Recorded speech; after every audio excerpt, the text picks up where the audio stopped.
She arrived at his farm with empty pockets, a dying hope, and words that would shatter his world. "My dad said you might need a wife." Ethan Cole had buried his heart alongside his late wife. He wasn't looking for love. He wasn't looking for anything except survival. But when Mara Bennett stepped out of that dusty car, trembling and desperate, she carried a secret that would either save them both or destroy everything he'd fought to protect. What happens when two broken people make a promise neither of them understands? Stay until the end to find out. Hit like, drop a comment with the city you're watching from, and let me see how far this story travels. The Nebraska wind carried no mercy that October afternoon. It swept across the endless plains like a restless spirit, bending the dry grass in waves that looked almost like the ocean Ethan Cole had never seen. The sky stretched above him in that particular shade of pale blue that only existed in the heartland, too bright, too vast, too indifferent to the small struggles of the people beneath it. Ethan wiped the sweat from his forehead with the back of his gloved hand, leaving a streak of dirt across his sun-weathered skin. At 32, he looked older than his years, not in a worn-out way, but in the manner of a man who had carried weight that most people never understood. His shoulders were broad from years of physical labor, his hands calloused from wrestling with stubborn earth and broken machinery. But it was his eyes that told the real story.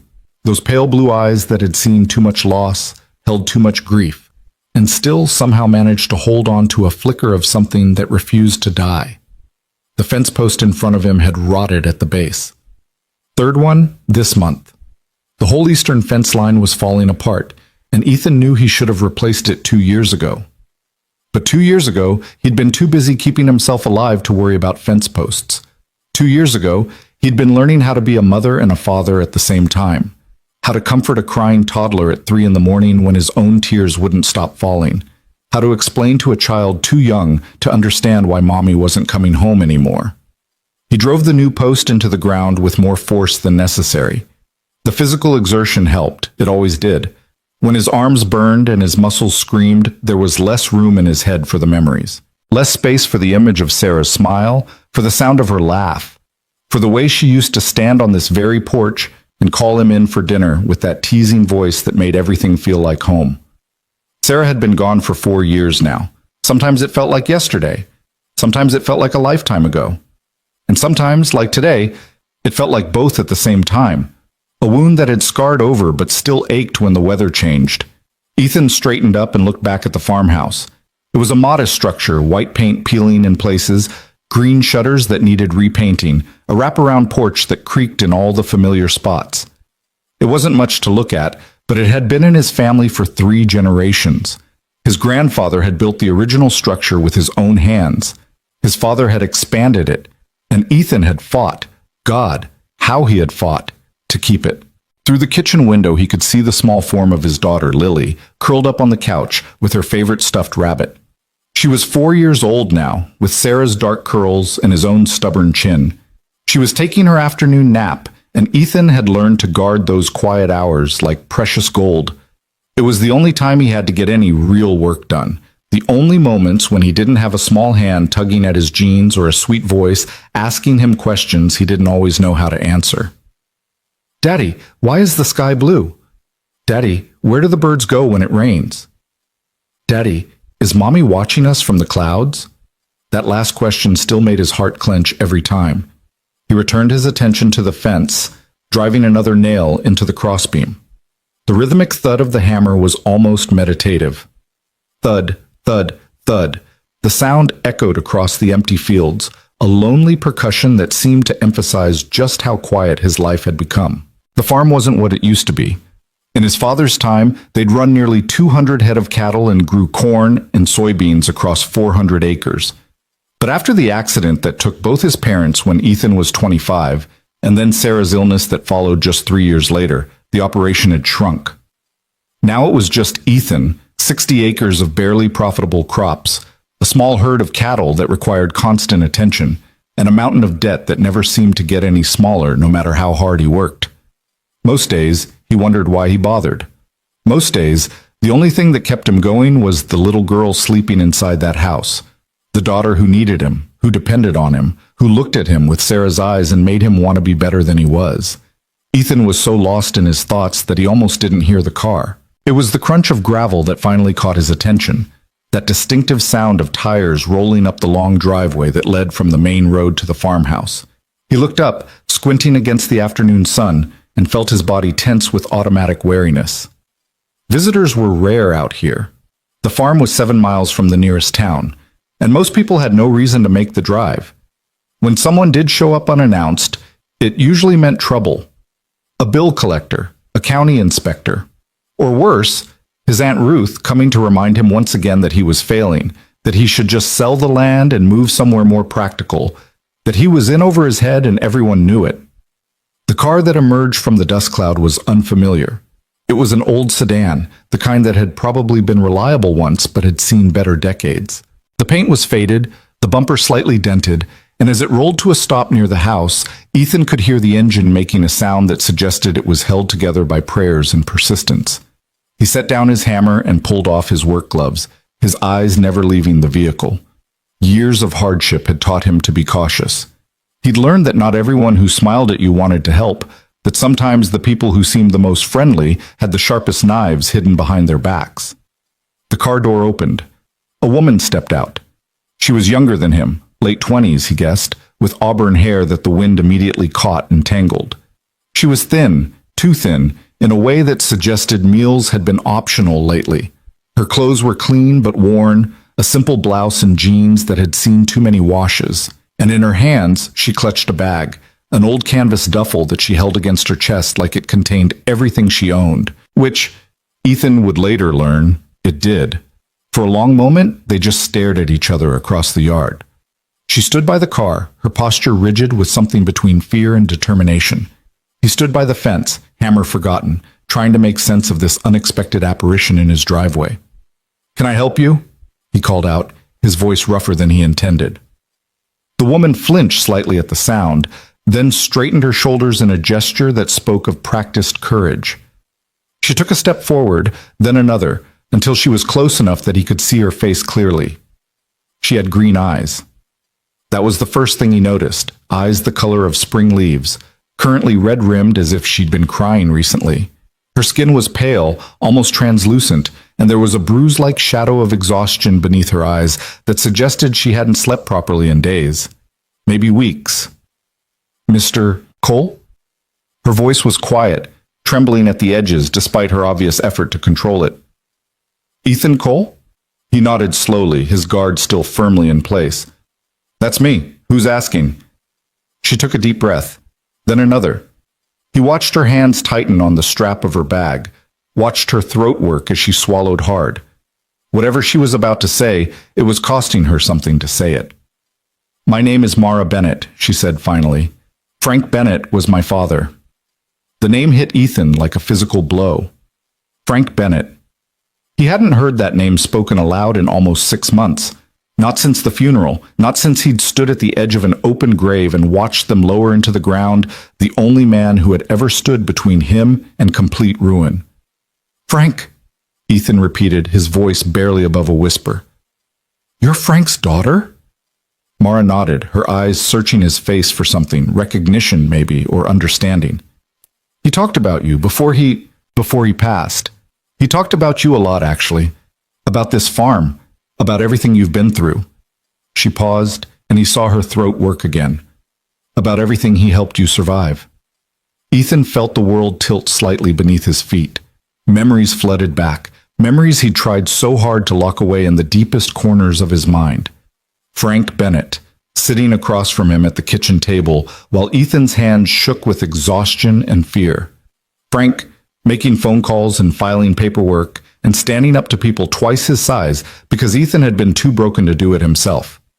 Frank, who had appeared out of nowhere during the darkest period of Ethan's life and had asked for nothing in return except the promise that Ethan would keep fighting. "What are you doing here?" Ethan asked, the question coming out harsher than he meant it to. But he couldn't help it. The wound of Frank's death was still fresh, and seeing his daughter standing in his driveway was like having salt poured directly into it. Mara's composure cracked. Just a little. Just enough to show the desperation underneath. "I didn't know where else to go," she admitted, her voice breaking on the last word. I know this is crazy. I know you don't know me. But my dad, before he died, he made me promise that if I ever needed help, real help, I should come here. He said you'd understand." She reached into her bag with trembling fingers and pulled out a folded piece of paper. It was worn at the creases, as if it had been opened and read many times. "He left me this letter," she continued, holding it out toward him. "He wrote it a few weeks before he passed. He told me not to open it unless I had no other choice." Ethan didn't take the letter. Not yet. His eyes stayed fixed on her face, searching for any sign of deception. But all he saw was exhaustion, desperation, and beneath it all, a fragile hope that was clearly terrified of being extinguished. "What does it say?" he asked. Mara's hands shook as she unfolded the paper. She didn't read from it directly. She'd obviously memorized the words by now, but she held on to it like a talisman. "He said," she closed her eyes briefly, composing herself. "He said that if I ever found myself alone with nowhere to turn, I should come to you. He said you were a man who understood what it meant to lose everything and keep going anyway. He said you might need a wife." The words hung in the air between them like something physical. Ethan felt the blood drain from his face. He said, "What?" "I know how it sounds." Mara's words came faster now, tumbling over each other in her urgency to explain. "I know it sounds insane, but he wasn't talking about romance or love or any of that. He was talking about survival. He was talking about two people who need help and might be able to help each other." Her voice dropped to barely above a whisper.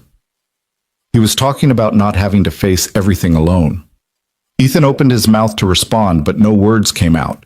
His mind was spinning, trying to process what she was saying, trying to reconcile this bizarre proposal with the Frank Bennett he had known. The practical, no-nonsense man who had pulled him back from the edge of destruction. "I've lost everything," Mara continued, the words pouring out of her like a dam breaking. "My job, my apartment, my savings, everything. I spent the last year taking care of my dad while he was sick, and by the end there was nothing left. No money, no prospects, nothing." She laughed bitterly, the sound catching in her throat.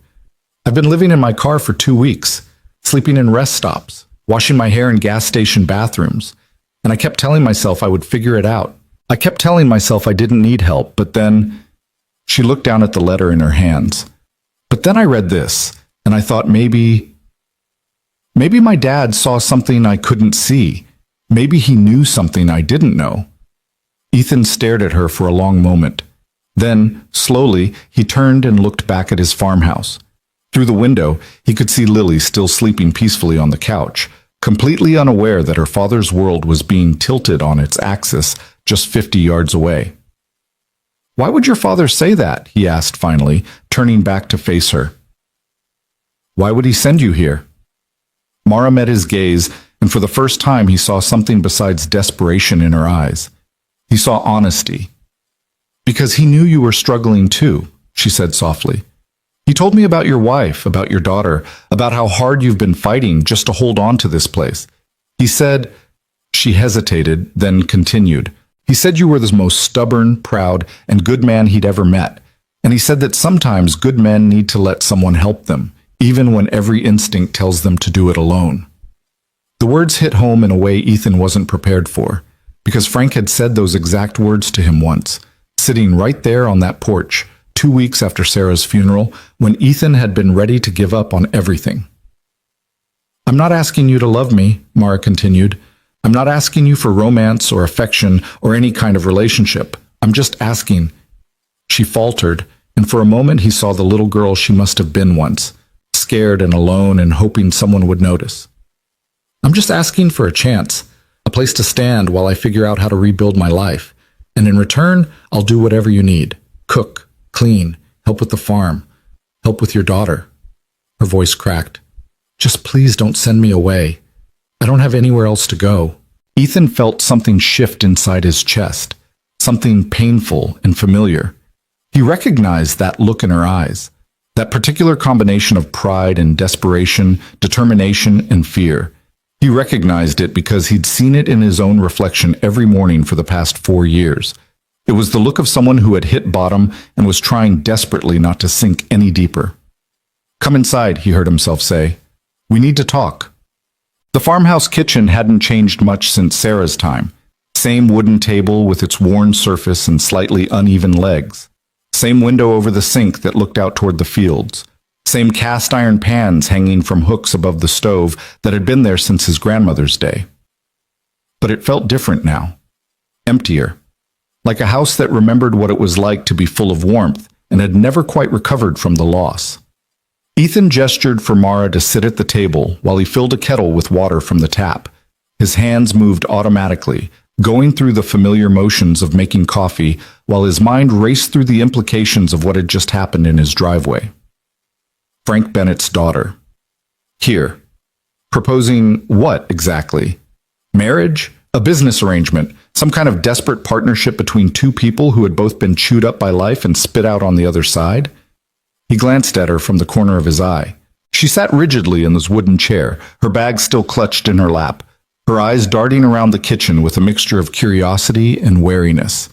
She looked like a wild animal that had wandered into unfamiliar territory, ready to bolt at the first sign of danger.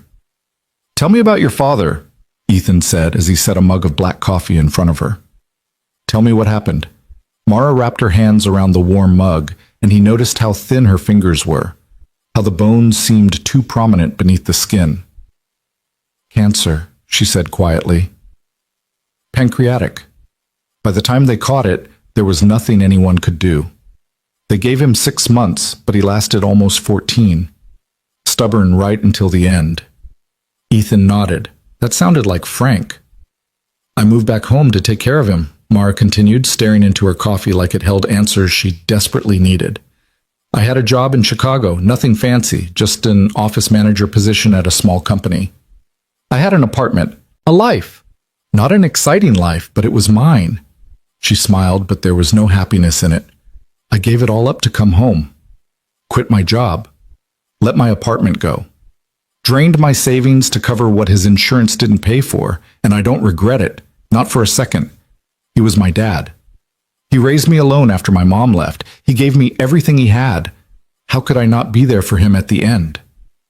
"You couldn't," Ethan agreed, "because he understood. Because he would have done the same thing. But when he was gone..." Mara's voice faltered. She took a sip of coffee, using the moment to compose herself. "When he was gone, there was nothing left. The medical bills had eaten through everything. His pension was just enough to cover his burial. And suddenly I was 30 years old with no job, no home, and no prospects. What about family, friends?" Mara's laugh was bitter. "My mom left when I was 8. Haven't heard from her since. I have some cousins somewhere on the East Coast, but we've never been close. And friends..." She shook her head. "Funny how they disappear when you need them most. When I was in Chicago with a good job and a nice apartment, I had plenty of friends. But when I came back to take care of my dying father, when I started needing help instead of being able to give it..." She met his eyes. People have a way of finding better things to do. Ethan recognized that bitterness too. He'd felt it himself in those terrible months after Sarah's death, when the people who had promised to be there for anything had slowly stopped returning his calls. "So you've been living in your car," he said. It wasn't a question. Mara nodded, her cheeks flushing with shame. 2 weeks now.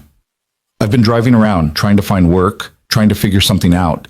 But everywhere I go, it's the same story. They want experience I don't have or references I can't provide, or they take one look at my address, which is currently a P.O. box because I don't have a real one, and decide I'm not worth the risk.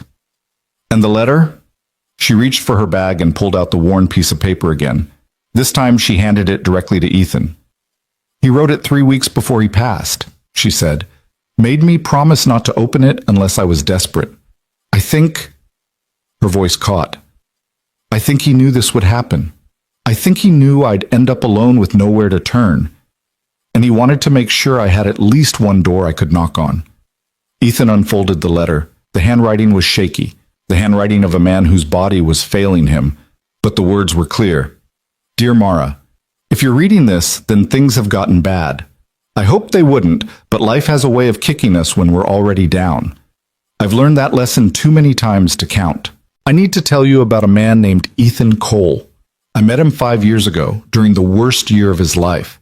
His wife had just died. His family was trying to take his daughter and his land. He was alone, broken, and ready to give up. And I saw something in him that reminded me of myself when your mother left.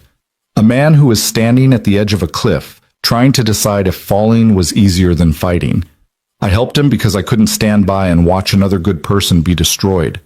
I helped him fight the legal battles, secure his custody, protect his farm. And in the process, I discovered something about Ethan Cole that I want you to know. He is the most honest, hardworking, and loyal man I have ever met. He is also the most stubborn and the most alone. He needs help, Mara. Even now, years later, he needs help. He's too proud to ask for it, too broken to trust anyone new. But he needs someone to stand beside him, someone to share the burden. And you, my beautiful girl, need someone too. I'm not talking about romance. I'm not talking about love at first sight or happily ever after. I'm talking about survival. I'm talking about two people who understand what it means to lose everything, finding a way to help each other keep going. Go to him. Tell him I sent you. Tell him I said he's been alone long enough.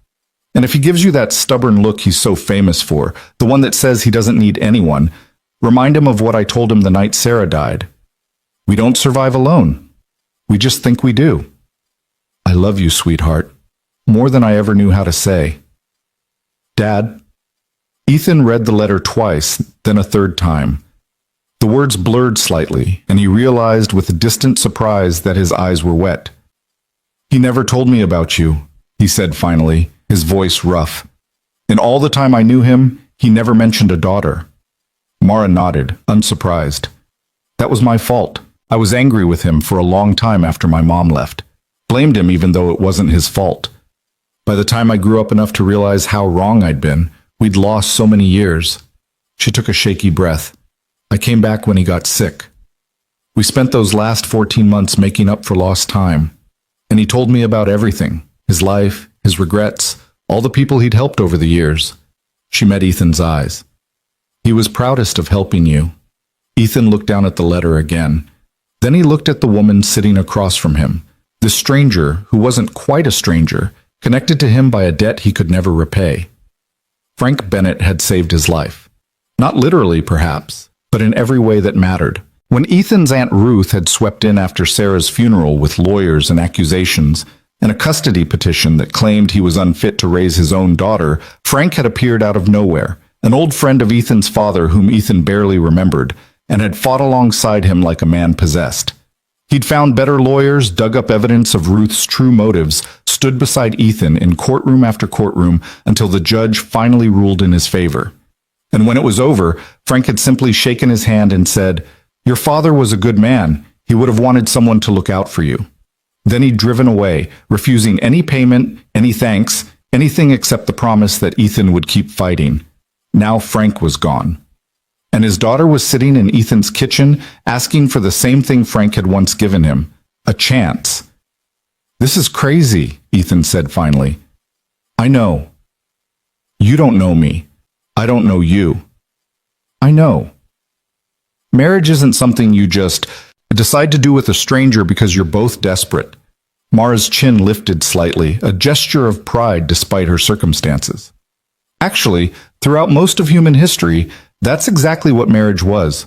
Practical arrangements between people who needed each other. Love was a bonus, not a requirement.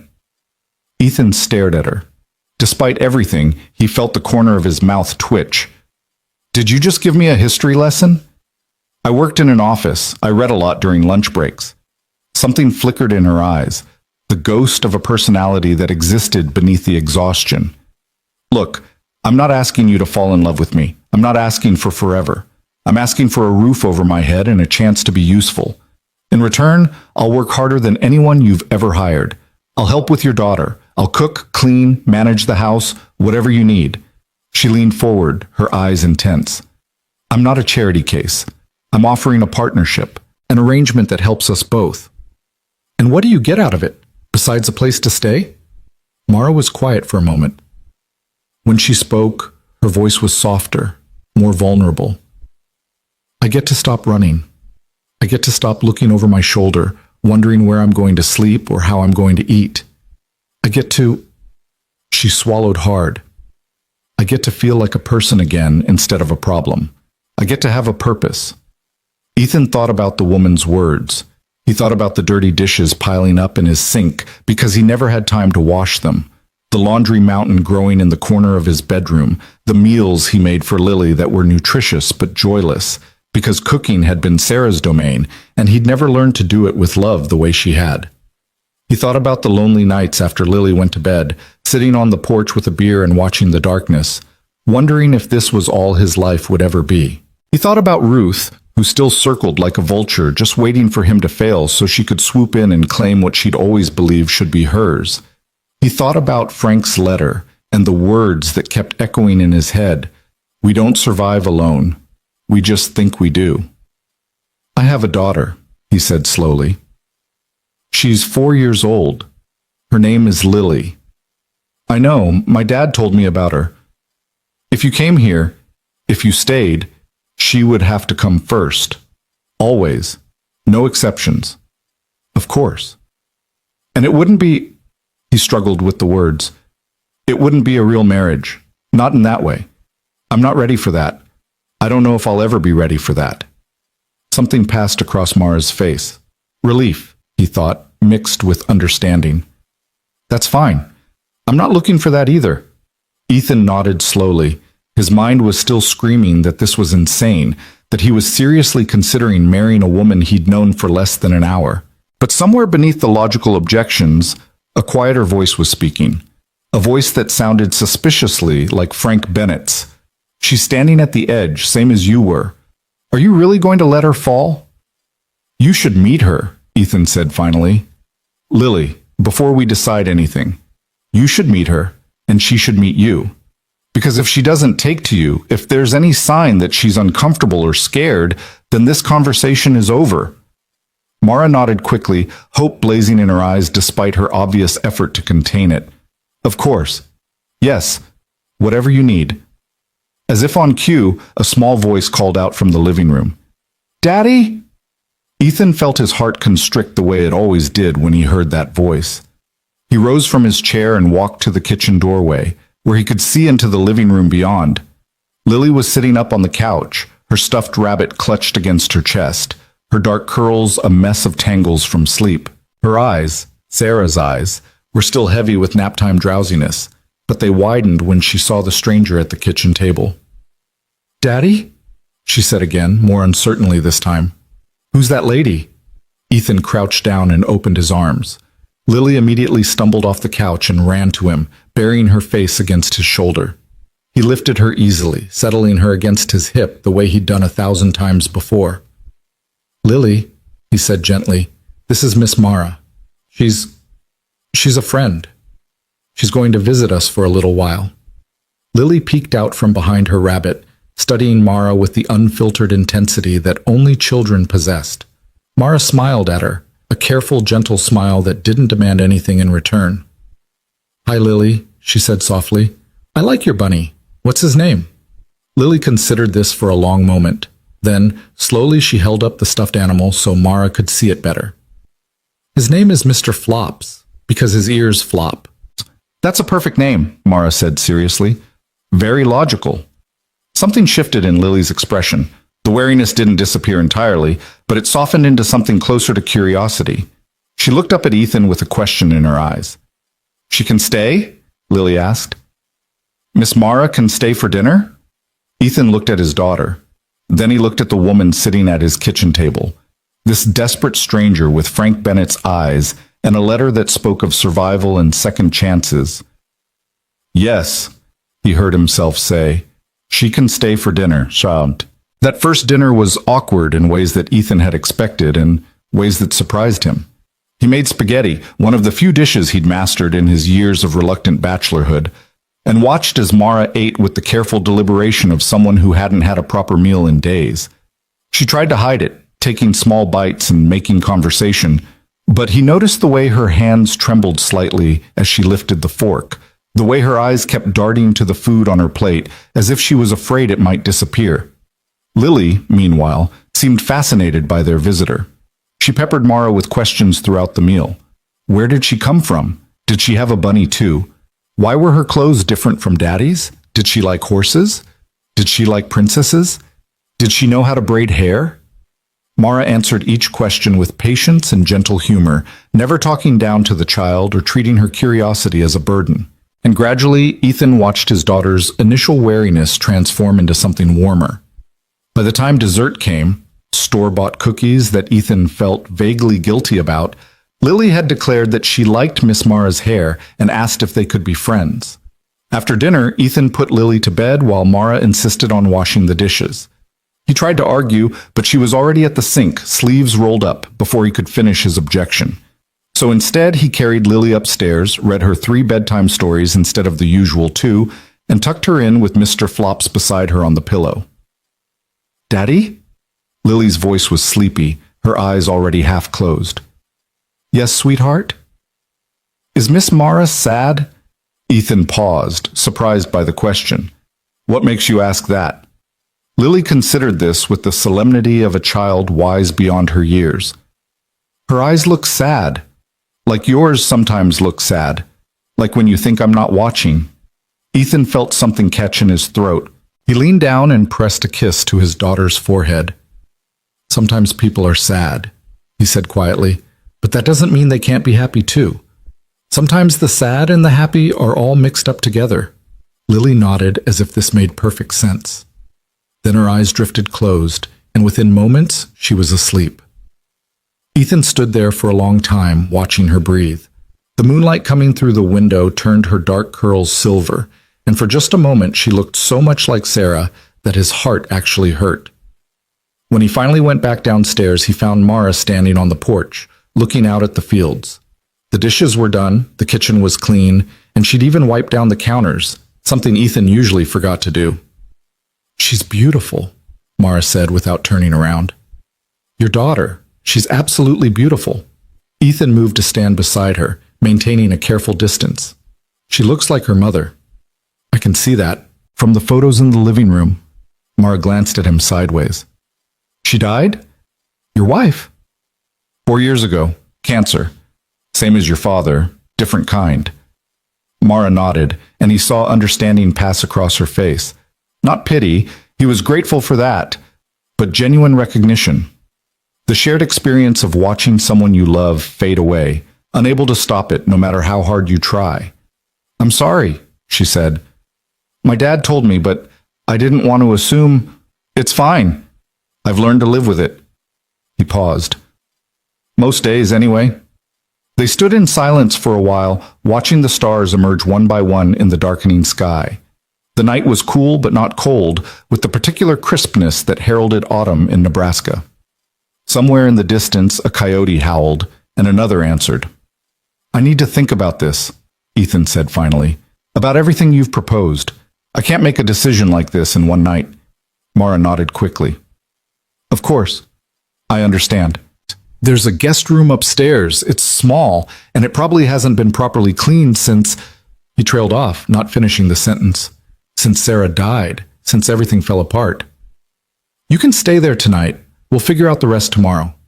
Mara turned to face him, and in the moonlight, he could see that her eyes were wet. "Thank you," she whispered. "You have no idea how much this means to me. Just one night without sleeping in my car. One night feeling like a human being." Ethan didn't know what to say to that, so he simply nodded and held the door open for her. As she walked past him into the house, she paused and looked back. "Your daughter asked me something during dinner, when you were getting more bread from the kitchen." "What did she ask?" "She asked if I was going to be her new mommy." Ethan felt his heart stutter. "What did you tell her?" Mara's smile was sad and gentle, and more honest than he expected. "I told her that I didn't know what I was going to be, but that whatever happened, I would never try to replace someone she loved. I would just try to be someone new who cared about her." She walked inside before he could respond, leaving him standing alone on the porch with his thoughts and the endless Nebraska sky. The next morning, Ethan woke before dawn, as he always did. The habit was so ingrained that his body didn't even consult his brain anymore, eyes open, feet on the floor, moving toward the chores that never ended. But today, as he walked down the stairs in the gray pre-dawn light, he stopped short. Mara was already awake. More than awake. She was in the kitchen, wearing the same clothes from yesterday, but with her hair pulled back, an apron tied around her waist that Ethan vaguely recognized as one Sarah used to wear. The smell of bacon filled the air, and something that might have been pancakes was sizzling on the griddle.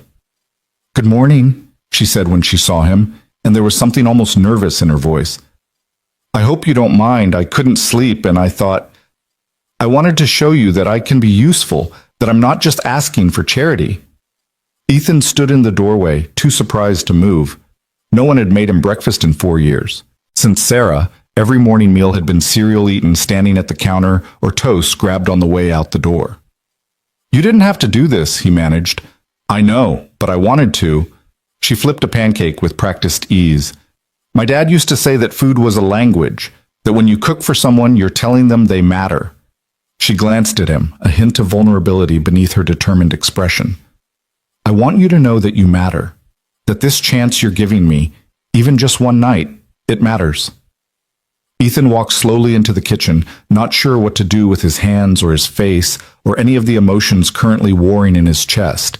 He sat down at the table, his usual spot, worn smooth by years of use, and watched as she moved around the kitchen with surprising confidence.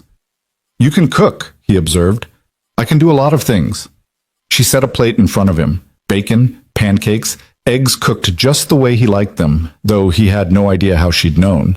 "I worked my way through college waiting tables at a diner, picked up a few skills along the way." Ethan looked at the food. Then he looked at her. Then, slowly, he picked up his fork and took a bite. The pancakes were perfect, fluffy, slightly sweet, with a hint of vanilla that he hadn't tasted since Sarah's funeral, when her mother had brought over a batch made from Sarah's own recipe. "How did you—" He stopped, not sure how to finish the question. Mara smiled softly. "Your daughter showed me where the vanilla was. She said her mommy used to put it in everything." Ethan set down his fork. He looked at this woman, this stranger who had appeared in his driveway less than 24 hours ago, and felt something shift inside his chest, something that had been locked away for so long he'd almost forgotten it existed. "Stay," he said. Mara froze, spatula in hand. "What?" "Stay. We'll work out the details, the arrangement, whatever we're going to call it. But stay." Her hand trembled. "Are you sure? You said you needed to think about it." "I did think about it." He met her eyes, holding her gaze with an intensity that surprised even him. "I thought about it all night. I thought about your father and what he did for me. I thought about my daughter and how much she needs someone in her life besides a father who can barely keep up. I thought about this farm and how hard it is to keep it going alone." He paused. "And I thought about you, standing at my door with nothing but hope and a letter from a dead man." Mara's eyes filled with tears. "Ethan, I'm not promising love," he continued. "I'm not promising forever, but I'm promising a chance, a real one. We'll figure it out as we go." For a long moment, Mara didn't move. Then slowly, she set down the spatula and walked around the table to stand in front of him. "Thank you," she whispered. And then, hesitantly, she reached out and took his hand. Her fingers were cool against his calloused palm. The touch was simple, almost clinical, nothing romantic, nothing charged. Just two people making contact, making a connection, making a choice. Bus it. They were married 3 days later. The ceremony, if you could call it that, took place at the county courthouse in the small town of Millbrook, 15 miles from the farm. The judge was a white-haired woman named Clara Henderson, who had known Ethan's family for decades and who looked at him with equal parts curiosity and concern as he and Mara stood before her. "You're sure about this?" she asked, her voice low enough that only Ethan could hear. "Yes, ma'am." Judge Henderson studied him for a long moment. Then she turned her gaze to Mara, who stood in a simple blue dress that she'd found at a second-hand store the day before. It wasn't a wedding dress by any stretch of the imagination, but it was clean and pretty and made her look like something other than a refugee. "And you, young lady, you understand what you're agreeing to?" Mara met the judge's eyes steadily. "I do, Your Honor." Judge Henderson sighed, the sound of someone who had seen too much of human nature to be surprised by anything anymore. All right then. Let's make it official. The ceremony itself took less than 5 minutes. A few words, a few signatures, an exchange of rings, plain gold bands that Ethan had bought that morning from a pawn shop on the edge of town. Nothing fancy, nothing romantic, just two people binding themselves together in the eyes of the law because they were both too desperate to face the future alone. But when it was over, when Judge Henderson had pronounced them husband and wife and shaken both their hands, something unexpected happened. Lily, who had been watching the whole ceremony from a chair in the corner, suddenly ran forward and threw her arms around Mara's legs. "You're part of our family now," she announced, looking up at Mara with shining eyes. "Daddy said so. That means you're staying forever." Mara looked down at the little girl, then up at Ethan. And in that moment, her composure finally cracked completely. Tears spilled down her cheeks as she knelt and gathered Lily into her arms. "Forever," she whispered. "I promise." Ethan watched them, his daughter and his new wife, embracing in the sterile fluorescent light of the county courthouse, and felt something stir in his chest that he hadn't felt in years. It wasn't love. Not yet. Maybe not ever. But it was something. And for now, that was enough. The first week of their arrangement was exactly as awkward as Ethan had expected. They navigated around each other like strangers sharing a hotel room, never quite sure how much space to give or take. Mara slept in the guest room, which Ethan had hastily cleaned and furnished with fresh sheets and a quilt from the linen closet. He slept in the master bedroom, the same bed he'd shared with Sarah, surrounded by memories he couldn't bear to remove. During the days, they fell into a rhythm that surprised him with its smoothness. Mara took over the household duties with an efficiency that bordered on obsessive, cooking, cleaning, laundry, all the domestic tasks that Ethan had been drowning in for years. In return, Ethan worked the farm, grateful for the first time in months to have someone waiting at home when he came in from the fields. Lily adapted to the change with the resilience that only children possess. Within days, she was following Mara around the house like a shadow, asking questions, making demands, testing boundaries the way children do when they're trying to figure out if a new person can be trusted. Mara passed every test. She was patient when Lily was difficult, firm when she needed to be, gentle always. She learned the bedtime routine, the favorite foods, the way Lily liked her hair brushed at night. She memorized which stories were acceptable and which ones were too scary, which toys were beloved and which were merely tolerated. And gradually, almost imperceptibly, the house began to feel different. Not like before. Never like before. Sarah's absence was still a wound that would never fully heal. But it was less empty now, less silent, less like a museum preserving the memory of happier times, and more like a home where people actually lived. Ethan noticed it in small ways, the smell of cooking when he came in from the barn, the sound of Lily's laughter echoing through rooms that had been quiet for too long, the sight of Mara's coat on the hook by the door, her shoes by the mat, her presence woven into the fabric of daily life. He noticed it, and he didn't know what to do with it. The town of Millbrook noticed too. It started with looks, the kind of sideways glances that small towns specialized in. Ethan would stop at the hardware store for supplies, and the clerk would ask with too casual interest how things were going at home. He would fill up his truck at the gas station, and the attendant would mention that he'd heard Ethan had company these days. The whisper started within a week. "Did you hear? Ethan Cole got married. Just like that. No warning, no engagement, nothing." "Who's the woman? Where did she come from?" "I heard she just showed up at his door. No job, no family, nothing but the clothes on her back. Poor man. He's so desperate he'll marry anyone who walks in off the street." "You don't think she's after the farm? I mean, it's not much, but it's land. What kind of woman marries a widower with a child after knowing him for 3 days? I feel sorry for that little girl. First she loses her mother, and now her father brings home some strange woman." Ethan heard the whispers. He saw the looks. And he did what he'd always done, kept his head down, kept working, and refused to give anyone the satisfaction of seeing him react. But Mara was different. She wasn't used to small-town scrutiny, to the way gossip could spread like wildfire through a community where everyone knew everyone else's business. The first time she went into town alone, a simple trip to the grocery store, she came home pale and shaking. "They stared at me," she said, standing in the kitchen with bags of groceries still clutched in her hands. "Everyone in the store. They didn't even try to hide it. And I heard them talking. In the next aisle, like they wanted me to hear." Ethan took the bags from her hands and set them on the counter. "What did they say?" "They called me a gold digger. They said I was taking advantage of you. They said—" Her voice caught.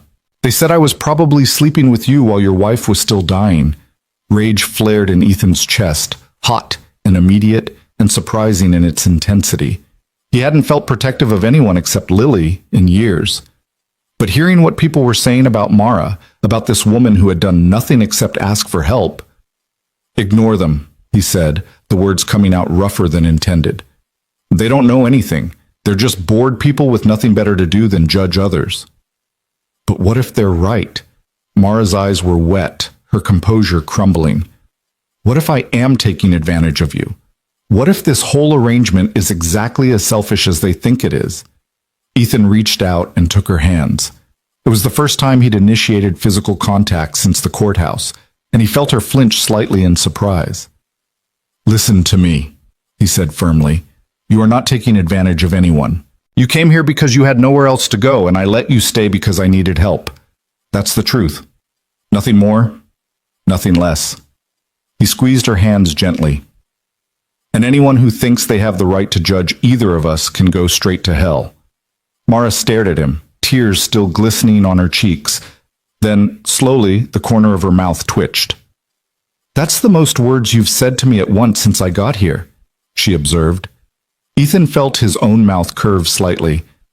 "I'm a man of few words, but I make exceptions for important things."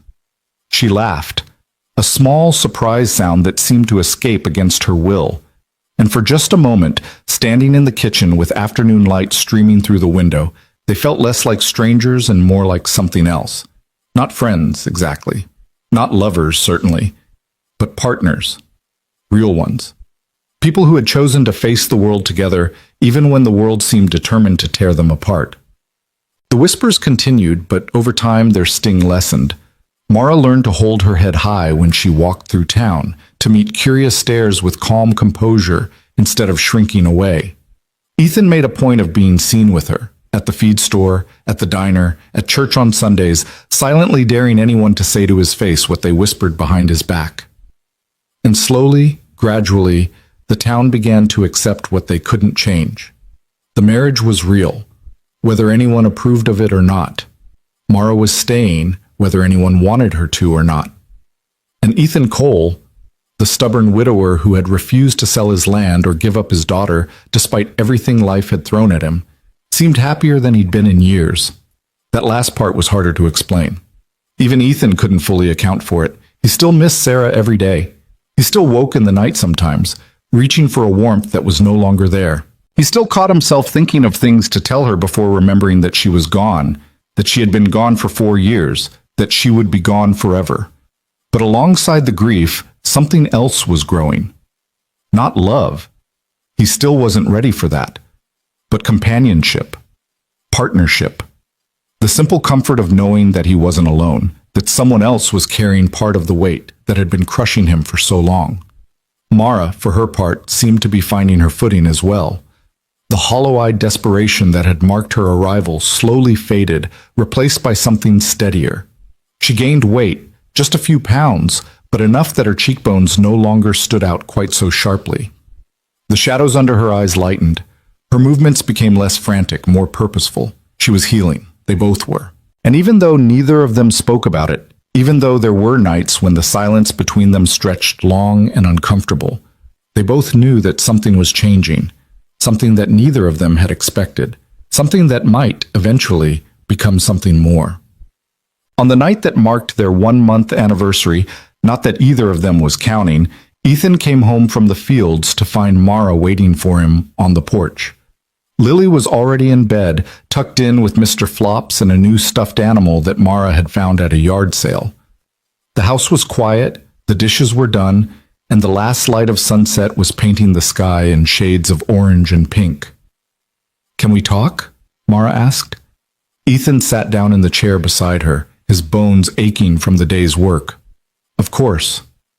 She was quiet for a moment, gathering her thoughts. When she spoke, her voice was steady but careful.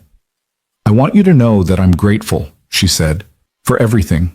For giving me a chance when you had no reason to, for standing up for me when people talked, for—" She gestured vaguely at the farm, the house, the life she'd stumbled into. "For all of this." Ethan nodded, waiting. "But I also want you to know that I don't expect anything from you."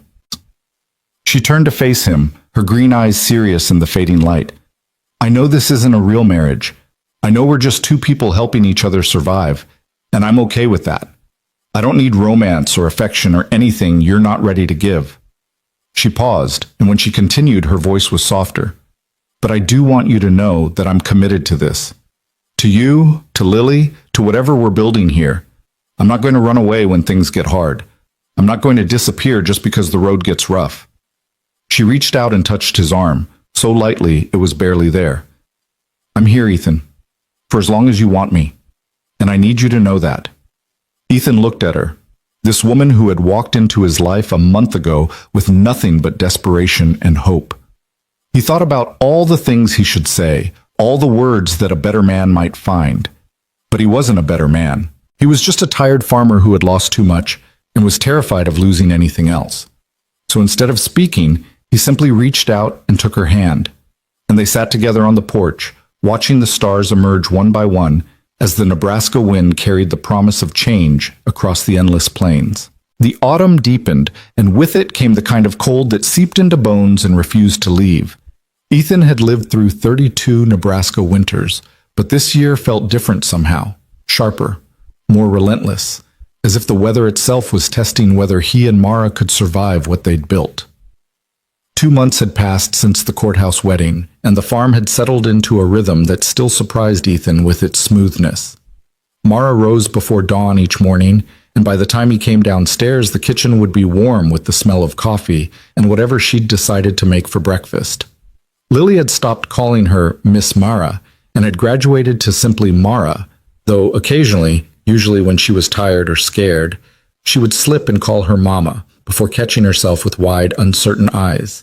The first time it happened, Ethan had been sitting at the kitchen table, going over bills that never seemed to shrink no matter how hard he worked. Lily had been playing on the floor nearby, building something elaborate with wooden blocks, when she'd knocked over her creation and burst into frustrated tears. "Mama, help!" she'd cried, reaching toward Mara instinctively. The word had hung in the air like something fragile and dangerous. Mara had frozen at the sink, her hands still wet with dishwater. Ethan had stopped breathing, his pen suspended over the checkbook. Lily had realized her mistake almost immediately. Her face crumpled with confusion and something that looked like guilt. I mean Mara. I said Mara." Mara had recovered first. She dried her hands on her apron and crossed to where Lily sat, kneeling down to her level with the kind of gentle grace that still caught Ethan off guard. "It's okay, sweetheart," she'd said softly. "You can call me whatever feels right. I'm not trying to replace anyone." Lily had looked up at her father with those Sarah eyes, seeking permission or guidance or something Ethan wasn't sure he knew how to give. "It's okay, Lily," he'd managed, his voice rougher than he intended. "Mara's family now. You can call her whatever you want." The smile that had broken across his daughter's face was worth every complicated emotion churning in his chest. After that night, the "mama" slips became more frequent, though Lily still seemed to alternate depending on her mood. Sometimes she was very deliberate about saying Mara, as if reminding herself of a boundary she'd been taught to respect. Other times, especially when she was sleepy or sick or scared, the word "mama" would escape without thought. Mara never corrected her, and Ethan never asked her to. It was one of the many unspoken agreements that had developed between them, the silent understandings that grew in the spaces where words felt too heavy or too permanent. They didn't talk about what they were to each other. They didn't define the boundaries of their arrangement. They simply existed together, day after day, building something neither of them had a name for. But if life inside the farmhouse was slowly healing, life outside its walls was growing more complicated by the day. It started with small things, the kind of inconveniences that could easily be dismissed as coincidence or bad luck. The first sign came when Ethan drove his truck into town to pick up feed for the cattle, only to find that his usual supplier had suddenly run out of the brand he always ordered. "Sorry, Ethan," old Tom had said, not quite meeting his eyes. "Had some trouble with the shipment this week. Maybe try again next Tuesday." Ethan had thought nothing of it at the time. Supply issues happened, especially in the fall when everyone was stocking up for winter. He'd driven to the next town over and paid 20% more for inferior product, chalking it up to inconvenience. But then it happened again. The hardware store was suddenly out of the specific fencing wire he needed. The mechanic who had serviced his equipment for years was too busy to fit him in. The bank teller, who had always been friendly, now avoided his gaze and processed his deposits with cold efficiency. At first, Ethan told himself he was imagining things. Small towns had rhythms, and sometimes those rhythms shifted for reasons that had nothing to do with him. People got busy, supplies ran low. These things happened. But Mara noticed too. "Something's wrong," she said one evening, standing at the kitchen window while Ethan sat at the table reviewing the farm's accounts. Outside, the first hard frost of the season was painting the field silver in the moonlight. "When I went to the grocery store today, Mrs. Henderson, the one who owns the deli counter, she refused to serve me." Ethan looked up from his papers. "What do you mean refused?" "I mean, she looked right at me, and then she turned around and walked into the back. Just left me standing there. And when I asked the cashier what was going on, she just shrugged and said, 'Mrs. Henderson must be having a bad day.' That's ridiculous. Martha Henderson has been running that deli for 30 years. She's never—" "I know." Mara turned from the window, her arms crossed over her chest in a gesture that had become familiar over the past weeks. Self-protective, uncertain. "That's what worries me. It's not just her, Ethan. It's everywhere. The way people look at me when I walk down the street, the conversations that stop when I enter a room. Something is happening, and I don't understand what." Ethan set down his pen, his jaw tightening. The suspicion that had been building in the back of his mind was finally crystallizing into something he couldn't ignore. "It's Ruth," he said quietly. Mara frowned. "Your aunt? You've mentioned her before, but—" "Ruth Cole, my father's sister." Ethan's voice was flat, controlled, but beneath the surface, old anger was stirring. "She's been trying to get her hands on this farm since before my parents died. She thinks it should have gone to her instead of my father, and she's never forgiven the family for what she sees as her rightful inheritance being stolen." He stood and walked to the window, standing beside Mara, but looking past her into the darkness beyond. After Sarah died, Ruth saw her opportunity. She filed for custody of Lily, claiming I was mentally unfit to raise a child, said I was depressed, neglectful, that I couldn't provide a stable home. His hands clenched at his sides. She had lawyers, good ones. She had witnesses, people she'd paid off or intimidated, who were willing to say whatever she wanted them to say. "But you won," Mara said softly. "You kept Lily." "Because of your father." Ethan turned to look at her, and in the dim light, she could see the gratitude and pain warring in his eyes. Frank appeared out of nowhere. He'd been friends with my dad years ago before I was born. He heard what was happening, and he saved us. Found evidence that Ruth had been bribing officials, pressuring witnesses. He exposed her in court, and the judge ruled in my favor. And Ruth? She backed off for a while. But she never forgave me for winning, and she never stopped wanting this land. Ethan's voice hardened. "If she's heard about our marriage, and in a town this size, of course she's heard, she'll see it as another opportunity, another angle to exploit." Mara absorbed this information in silence. When she spoke, her voice was careful. "What do you think she'll do?" "I don't know. But Ruth doesn't do anything halfway. If she's decided to move against us, she'll have a plan. And whatever she's doing right now, the cold shoulders, the supply issues, the whispers, it's just the beginning." As if to underscore his words, the phone rang. In the quiet of the farmhouse, the sound was almost shocking. Ethan crossed to answer it, his movements wary. "Hello?" The voice on the other end was professionally pleasant in that way that immediately set Ethan's teeth on edge. Mr. Cole, this is Patricia Mercer from First National Bank. I'm calling regarding your mortgage account. Ethan's stomach dropped. What about it? I'm afraid we've been reviewing our loan portfolio, and there are some irregularities that need to be addressed. We'd like you to come in tomorrow to discuss your account status. Irregularities? I've never missed a payment, not once in 7 years. I understand, sir, but there are other factors we need to discuss. Can we expect you at 10 a.m.? Ethan gripped the phone so tightly his knuckles went white. I'll be there. He hung up without saying goodbye and turned to find Mara watching him with worried eyes. The bank, he said grimly. They want to discuss my account. Ruth? Has to be. She has connections everywhere. Board members, loan officers, people who owe her favors. He ran a hand through his hair, the gesture betraying the fear he was trying to hide.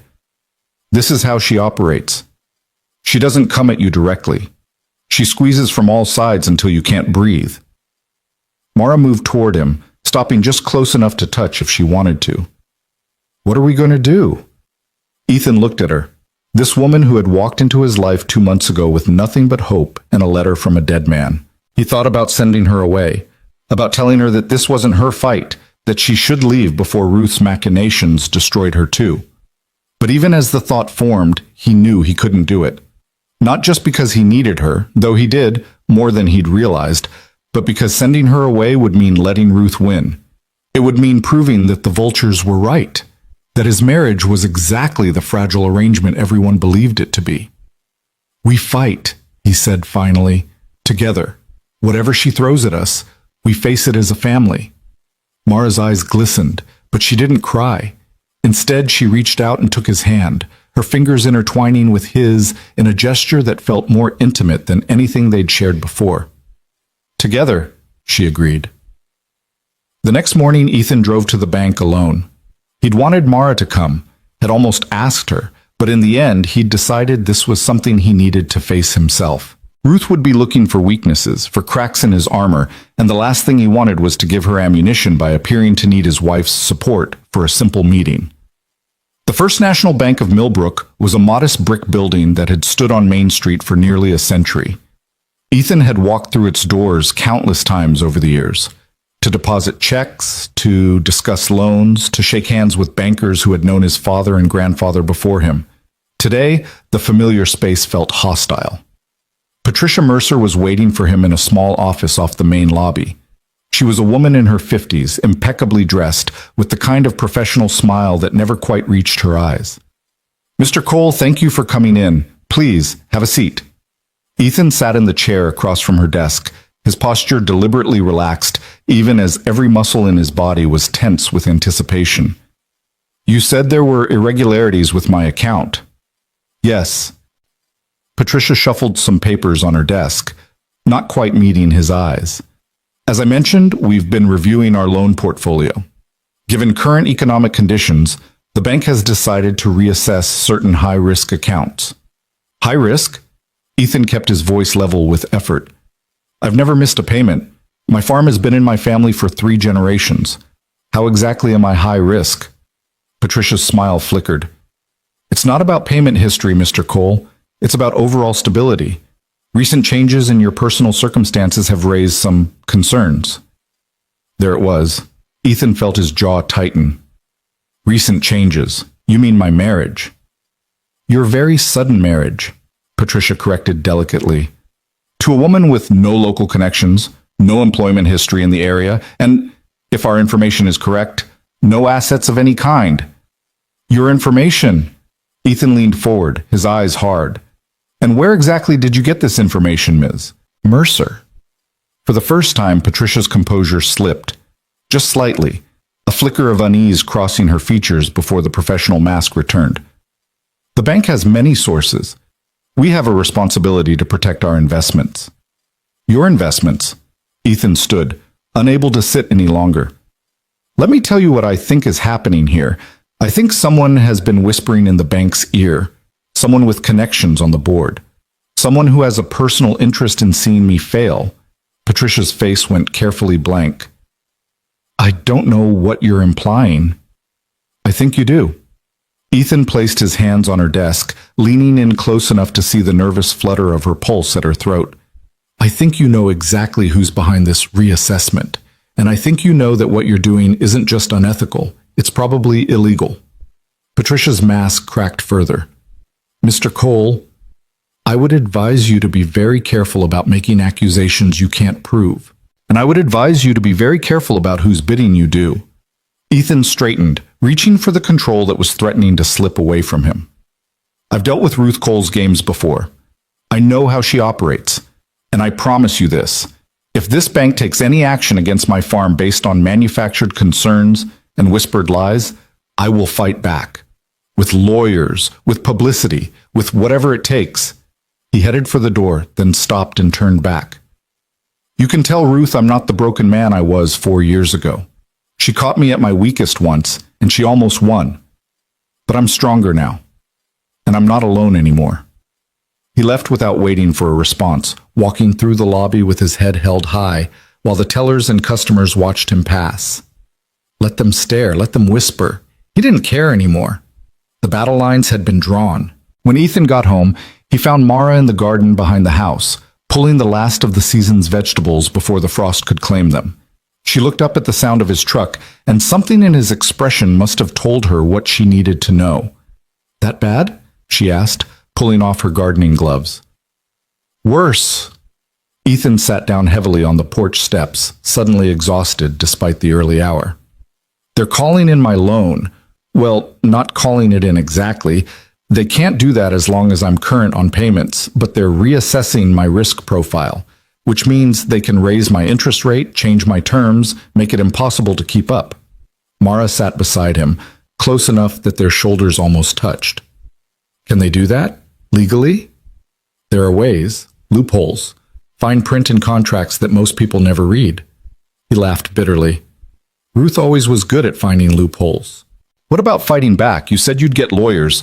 With what money? Ethan spread his hands in a gesture of frustrated helplessness. Every penny I have goes into keeping this place running. I can't afford to hire lawyers good enough to go up against Ruth's resources. She knows that. She's counting on it. They sat in silence for a long moment, watching the autumn wind strip the last leaves from the old oak tree at the edge of the property. Mara seemed to be thinking hard, her brow furrowed with concentration. What if we didn't need lawyers? She said finally. Ethan looked at her. What do you mean? I mean, what if we could prove what she's doing without going to court? Expose her publicly, the way my father did before? Mara's eyes were bright with sudden energy. You said he found evidence that she was bribing officials, pressuring witnesses. What if she's doing the same thing now? What if we could document it? Document it how? I don't know yet, but there has to be a trail. People she's talked to, payments she's made, favors she's called in. Mara turned to face him fully, her expression fierce with determination. Ruth thinks she's dealing with the same broken man she almost destroyed 4 years ago. She doesn't know you've changed, and she definitely doesn't know me. Despite everything, Ethan felt something warm stir in his chest. Not quite hope. He'd learned to be wary of hope, but something close to it. You're suggesting we investigate my own aunt. I'm suggesting we protect our family. Mara reached out and took his hand, her grip surprisingly strong. Whatever that takes. The weeks that followed were a careful dance of survival and strategy. On the surface, life on the farm continued as normal. Ethan worked the fields and tended the cattle. Mara kept the house and cared for Lily. They went through the motions of ordinary existence, giving the watching eyes of Millbrook nothing to report back to Ruth. But beneath the surface, they were gathering information. It started with Mara's trips to town, where before she had hurried through her errands, avoiding eye contact and rushing home, now she took her time. She lingered at the grocery store, making small talk with anyone who would engage. She sat in the diner nursing cups of coffee, her ears open to the conversations happening around her. She visited the library, combing through old newspapers and public records, building a picture of Ruth Cole's influence that stretched back decades. What she found was troubling.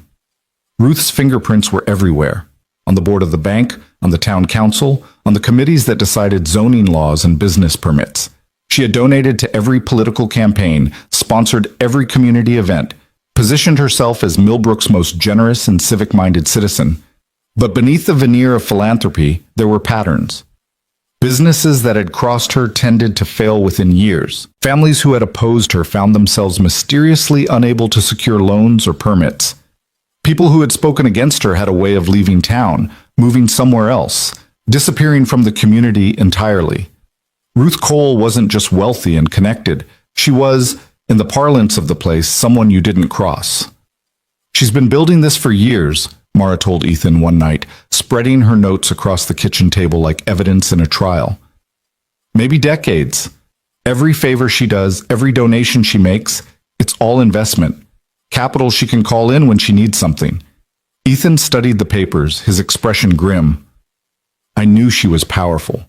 I didn't know it was this extensive. And right now she wants your farm. Mara tapped a particular page, a photocopy of a property map she'd found in the county records office. Look at this. Your land is right in the middle of all these parcels she's been buying up over the past 10 years. If she gets your farm, she'll control almost 1,000 contiguous acres. For what? I don't know. Development, maybe? There's been talk about the state building a new highway through this area. If that happens, land values would skyrocket. Mara shook her head. Whatever her endgame is, your farm is the piece she needs to complete the puzzle. Ethan stared at the map, seeing his family's land through new eyes. 3 generations of blood and sweat and sacrifice reduced to a puzzle piece in Ruth's grand design. She'll never stop, he said quietly. Even if we survive this attack, she'll just try again and again until she gets what she wants. Then we have to stop her first. Mara's voice was steel. We have to find something that ends this permanently. The opportunity came from an unexpected source. Ethan was in town a few days later, picking up supplies at the one hardware store that hadn't yet closed its doors to him, when a voice called out from behind. Cole, got a minute? He turned to find Sheriff Dan Whitmore standing by his patrol car, arms crossed over his chest. Dan was a man in his 60s with a weathered face and eyes that had seen too much to be surprised by anything anymore. He and Ethan's father had been friends once, before age and circumstance had pulled them in different directions. Sheriff, Ethan nodded cautiously. Something I can help you with? Dan glanced around, making sure no one was within earshot. More like something I can help you with. You got time for a drive? 20 minutes later, they were parked on a dirt road outside of town, the engine idling while Dan stared out the windshield at the empty fields beyond. I'm going to tell you something, the sheriff said finally. And if you ever repeat it, I'll deny I said a word. Understood? Ethan nodded, his pulse quickening. Your aunt came to see me last week, wanted to know if there was any way to get you investigated. Said she had concerns about your marriage. Thought maybe it wasn't legal, thought maybe your wife was in the country illegally, some nonsense like that. Ethan felt cold anger wash over him. And what did you tell her? Told her I wasn't in the business of investigating law-abiding citizens based on family grudges. Dan's jaw tightened. She didn't take that well. Made some comments about how my department's funding comes up for review next year, and wouldn't it be a shame if certain budget-conscious council members started asking questions? She threatened you. In so many words. Dan turned to look at Ethan directly. I've known Ruth Cole for 40 years. I've watched her build her little empire, watched her crush anyone who got in her way. And I've kept my mouth shut because that's what you do in a small town. You go along to get along. He paused, something shifting in his weathered face. But there's a line. Using the law as a weapon against a man whose only crime is holding on to his family's land, that's over my line. Dan reached into his jacket and pulled out a folded piece of paper. I probably shouldn't be showing you this, but I figure you've earned the right to know what you're up against. Ethan unfolded the paper. It was a photocopy of what looked like a financial document. Transfers, dates, amounts. His eyes scanned the columns until understanding hit like a physical blow. These are payments, he said slowly, to Patricia Mercer, the woman at the bank. Among others. Dan's voice was grim. That's 6 months of transactions I was able to pull from public records and some not-so-public sources. Your aunt has been buying influence all over this county. Bank officers, town officials, even a couple of my own deputies. His face hardened. She's built a machine, Cole, and right now that machine is pointed directly at you. Ethan stared at the paper in his hands, his mind racing. Why are you showing me this? Dan was quiet for a long moment. When he spoke, his voice was softer than before. Your father was a good man. Best friend I ever had, before life got complicated. When he died, I promised myself I'd look out for you if I could. He sighed heavily. I haven't done a great job of keeping that promise, but maybe this can make up for some of it. What am I supposed to do with this? That's up to you. But if I were in your shoes, I'd start making copies. I'd start building a file. And I'd start looking for the moment when Ruth makes a mistake, because she will. People like her always do. They get so used to winning that they forget to be careful. Dan started the engine, signaling that their conversation was over. One more thing, he said as they pulled back onto the road. Your wife. The people who've been talking to her in town, the ones who've been sharing information, some of them are doing it because they want to help, but some of them are doing it because Ruth told them to. Ethan felt his blood chill. You're saying Ruth has people watching us. I'm saying be careful who you trust. Dan's eyes met his in the rearview mirror. Your aunt plays a long game, and she's been playing a lot longer than either of you. That night, Ethan told Mara everything. They sat on the porch after Lily was asleep, speaking in low voices while the November wind howled around the corners of the house. The documents Dan had given him lay between them, illuminated by the pale light spilling through the window. So we're being watched, Mara said. Her voice was calm, but Ethan could see the fear flickering behind her eyes. Some of the people you've been talking to might be reporting back to Ruth. We have no way of knowing who. Then everything I've gathered might be compromised. She might know exactly what we know. Maybe, or maybe not. Ethan picked up the financial records, studying them again. These payments, they're the real evidence. Everything else is circumstantial, but this is proof that she's been buying people off. If we could get more documentation like this, something that connects directly to what she's doing to us, we'd need access to records we can't legally obtain. Mara's brow furrowed. Unless what? She was quiet for a long moment, thinking. My father used to say that the best way to catch a predator was to let them think they'd already won, make them overconfident, careless. She looked up at Ethan. What if we stopped fighting? What do you mean? I mean, what if we gave Ruth exactly what she expects? Let the bank pressure work. Let the town freeze us out. Act defeated, desperate, ready to give up. Mara's eyes were bright with sudden intensity. If Ruth thinks she's winning, she might get sloppy. She might make the mistake the sheriff was talking about. Ethan considered this. It went against every instinct he had. The stubborn pride that had kept him fighting all these years screamed at the thought of appearing weak. But there was wisdom in what Mara was saying. Ruth had beaten him before by catching him at his most vulnerable. What if they could use that same tactic against her? It's risky, he said finally. If we let our guard down too much, she might actually succeed. Then we don't really let our guard down. We just make her think we have. Mara reached across and took his hand. We've been playing defense this whole time. Maybe it's time to try something different. Ethan looked at their intertwined fingers, his rough and calloused from years of farm work, hers still soft but growing stronger every day. 2 months ago, this woman had been a stranger. Now she was sitting beside him in the darkness, plotting strategy like a general preparing for war. When did you become so good at this? He asked. Mara's smile was sad and knowing. When I realized I finally had something worth fighting for. The next few weeks were an exercise in calculated deception. Ethan stopped fighting the bank. He attended meetings with Patricia Mercer, listening to her increasingly unreasonable demands with an expression of beaten acceptance. He missed a feed delivery, let a fence fall into disrepair, allowed the signs of struggle to become visible to anyone who cared to look. Mara played her part too. In town, she appeared frazzled, uncertain, nothing like the composed woman who had been quietly gathering intelligence for weeks.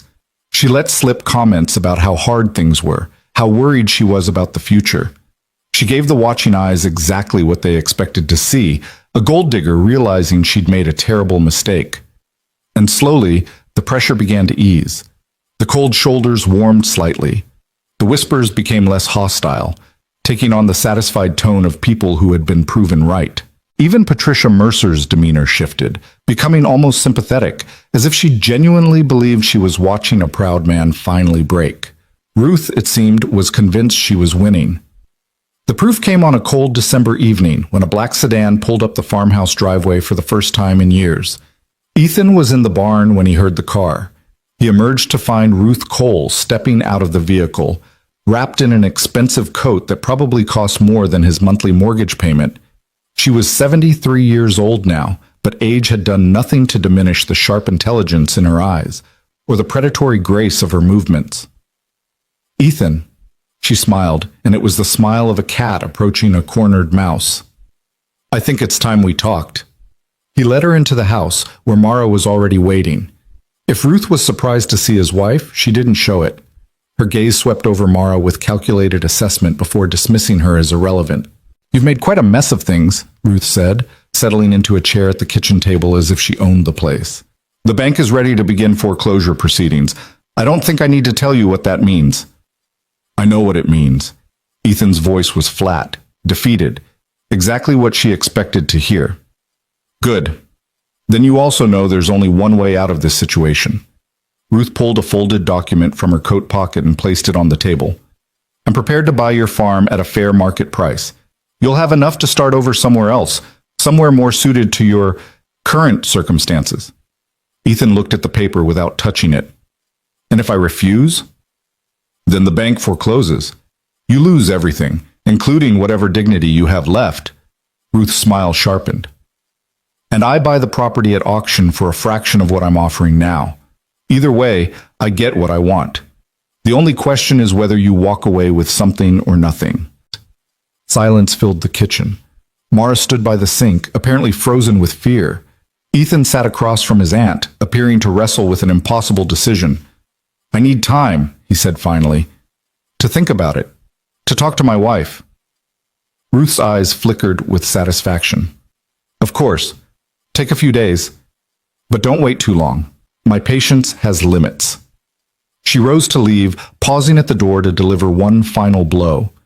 "You know, Ethan, your father always said you were too stubborn for your own good. He was right." She glanced at Mara with undisguised contempt. "Though I suppose some lessons can only be learned the hard way." After the sedan's taillights disappeared down the driveway, Ethan and Mara stood in the kitchen, neither speaking. Then, slowly, Mara reached into her apron pocket and pulled out a small device. "Did you get it?" Ethan asked. Mara pressed a button, and Ruth's voice filled the kitchen. "Either way, I get what I want. The only question is whether you walk away with something or nothing." For the first time in weeks, Ethan felt something like hope. "She admitted it," he said. "On recording, she admitted to orchestrating everything." "That's not all." Mara's eyes were fierce with triumph. "While you were keeping her attention, I checked the documents she brought. They're not from the bank, Ethan. They're from a private holding company, one that I found in my research. Ruth has been buying up properties through shell corporations to hide her involvement. Which means she's been lying to everyone. The bank, the town, the county. She's not just buying influence, she's committing fraud." Mara grabbed his hands, her excitement barely contained. "We have her, Ethan. We finally have her." But their celebration was premature. 3 nights later, Ethan woke to the smell of smoke. He was out of bed before conscious thought kicked in, moving on pure instinct toward the window. What he saw there turned his blood to ice. The barn was on fire. Orange flames were already climbing the old wooden walls, fueled by the dry hay stored inside. The wind was whipping the blaze higher, sending sparks sailing through the night air toward the house, toward the fields, toward everything he'd spent his life protecting. "Mara!" He was already running, grabbing clothes, shouting instructions. "Get Lily! Get her out of the house now!" The next hours were a nightmare of desperate action. They fought the fire together, Ethan with the garden hose that was laughably inadequate against the inferno, Mara hauling buckets of water from the well when the hose ran dry. Lily watched from the safety of the truck, clutching Mr. Flops with tears streaming down her face while her home burned. The volunteer fire department arrived too late to save the barn. By the time their trucks rolled up the driveway, there was nothing left but smoldering ruins and the acrid smell of destruction. But somehow, impossibly, the house still stood. Sheriff Dan Whitmore arrived with the fire trucks. He walked through the wreckage with an expression that told Ethan everything he needed to know. "This wasn't an accident," Dan said quietly, showing Ethan something he'd found near the barn's foundation. It was a can, the kind used to store kerosene. "Ruth," Ethan said, the word tasting like ash in his mouth. "Maybe, probably, but proving it is another matter." Dan looked at the ruins, his jaw tight. "I'll investigate. But you know how this works. She'll have covered her tracks. She always does." Mara appeared at Ethan's side, Lily still sleeping against her shoulder. The little girl had finally cried herself into exhaustion, and Mara had refused to let go of her since. "The recordings," she said to Ethan, her voice raw from smoke and emotion. "The documents. We still have them. We can still fight." But looking at the destruction around him, the barn that had stood for 3 generations, reduced to nothing in a single night, Ethan felt something inside him crack. "Maybe she's right," he said hollowly. "Maybe we should just take her offer, walk away, start over somewhere else." Mara stepped in front of him, her free hand gripping his arm with surprising force. "No." Her voice was steel despite her exhaustion. "No, that's exactly what she wants. She's trying to break you, Ethan. She burned your barn to show you she can destroy everything you love. If you give up now, she wins. Everything we've fought for, everything we've built, it all means nothing. Look around you, Mara. She's already destroying everything." "No, she's destroying things. Buildings. Property." Mara's eyes bored into his. "But she can't destroy us. She can't destroy our family, not unless we let her." Lily stirred against her shoulder, whimpering softly. Mara adjusted her grip, her expression softening as she looked down at the child. "I didn't come here looking for a home," she continued quietly. "I came here looking for survival, but somewhere along the way, this place, this family, became something I never expected, something I'd give anything to protect." She looked back up at Ethan. "I know you're tired, I know you're scared, but I need you to keep fighting, for Lily, for this farm, for us." Ethan stared at her. This woman who had appeared in his driveway 3 months ago with nothing but hope and a letter from a dead man. He saw the strength in her eyes, the fierce determination that had grown stronger with every challenge they'd faced. And he realized something that should have been obvious long ago. He wasn't fighting alone anymore. Maybe he never had been. "Okay," he said finally. "Okay? We keep fighting." Mara's smile was tired but triumphant. "Together. Together." The dawn was breaking over the ruined barn, painting the sky in shades of pink and gold. It should have felt like defeat. The smoke still rising, the destruction still fresh, the battle far from over. But somehow, standing in the ashes with his daughter in Mara's arms and the woman he was learning to love beside him, Ethan felt something he hadn't felt in years. Hope. Not the fragile, desperate hope of a man with nothing left to lose, but the steady, quiet hope of someone who had found something worth fighting for. Whatever came next, they would face it together.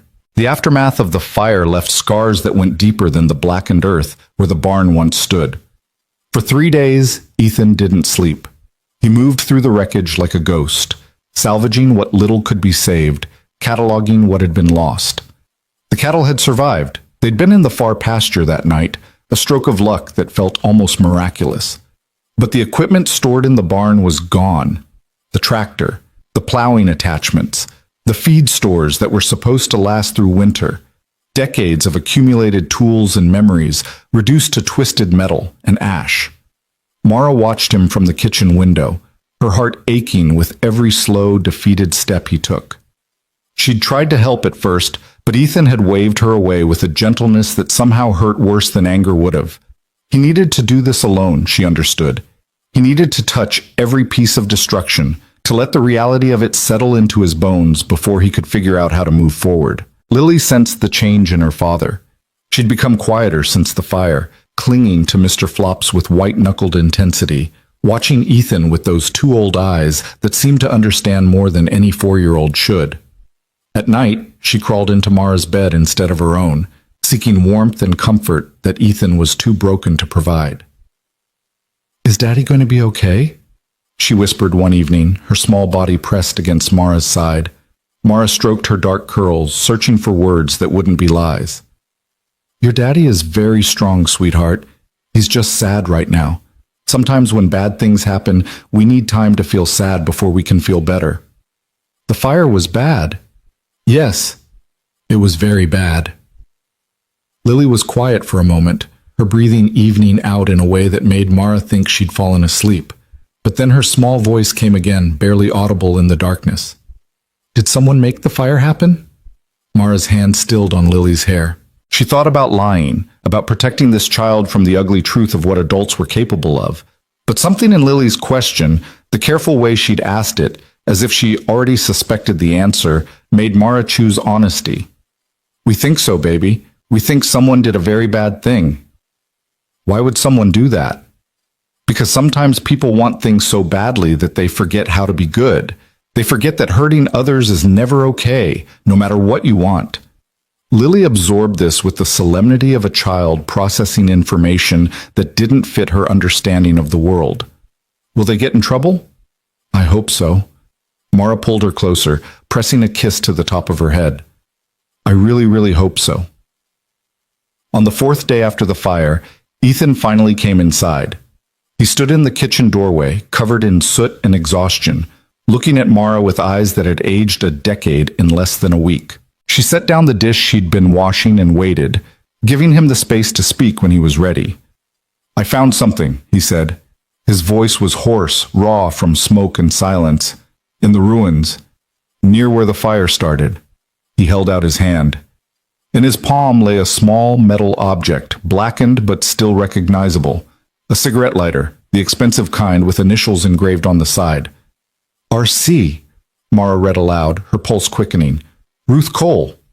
"It's not proof, not on its own. Anyone could have dropped it there, and she'll say it was stolen or lost." Ethan's jaw tightened. "But I know it's hers. I've seen her use this lighter 100 times at family gatherings, back when we still pretended to be a family." "Then we add it to the evidence we already have." Mara moved toward him, taking the lighter carefully from his hand. The recordings, the financial documents. Now this, piece by piece, we're building a case. A case for what? The despair in Ethan's voice cut through the air like a blade. "The sheriff said it himself. Proving anything against Ruth is almost impossible. She's been covering her tracks for decades. She has people everywhere. Even if we get this in front of a judge, what's to stop her from buying her way out of it, like she's bought her way out of everything else? We don't know that she can, not anymore." "You don't know her like I do." Ethan slumped into a chair at the kitchen table, his head falling into his hands. "Ruth doesn't lose. She's never lost. And everyone who's tried to fight her has ended up destroyed." Mara knelt beside him, her hands finding his, pulling them gently away from his face so she could meet his eyes. "Then we'll be the first to beat her," she said firmly. "Ethan, look at me. Look at me." He raised his gaze, and what she saw there broke her heart. A man who had been beaten down so many times that he'd forgotten what it felt like to win. "I know you're tired," she continued. "I know you've been fighting alone for so long that you've forgotten how to share the weight. But you're not alone anymore. I'm here, and I'm not going anywhere." "Why?" The word escaped him like a confession. "Why are you still here? You could leave. Start over somewhere else. Find a life that doesn't involve barn fires and crazy aunts and a man who can't even protect his own family." "Because this is my family now." Mara's voice cracked slightly, but she pushed through. "Because 3 months ago, I showed up at your door with nothing, and you gave me everything. A home, a purpose, a daughter who calls me mama when she forgets to be careful." She squeezed his hands tighter.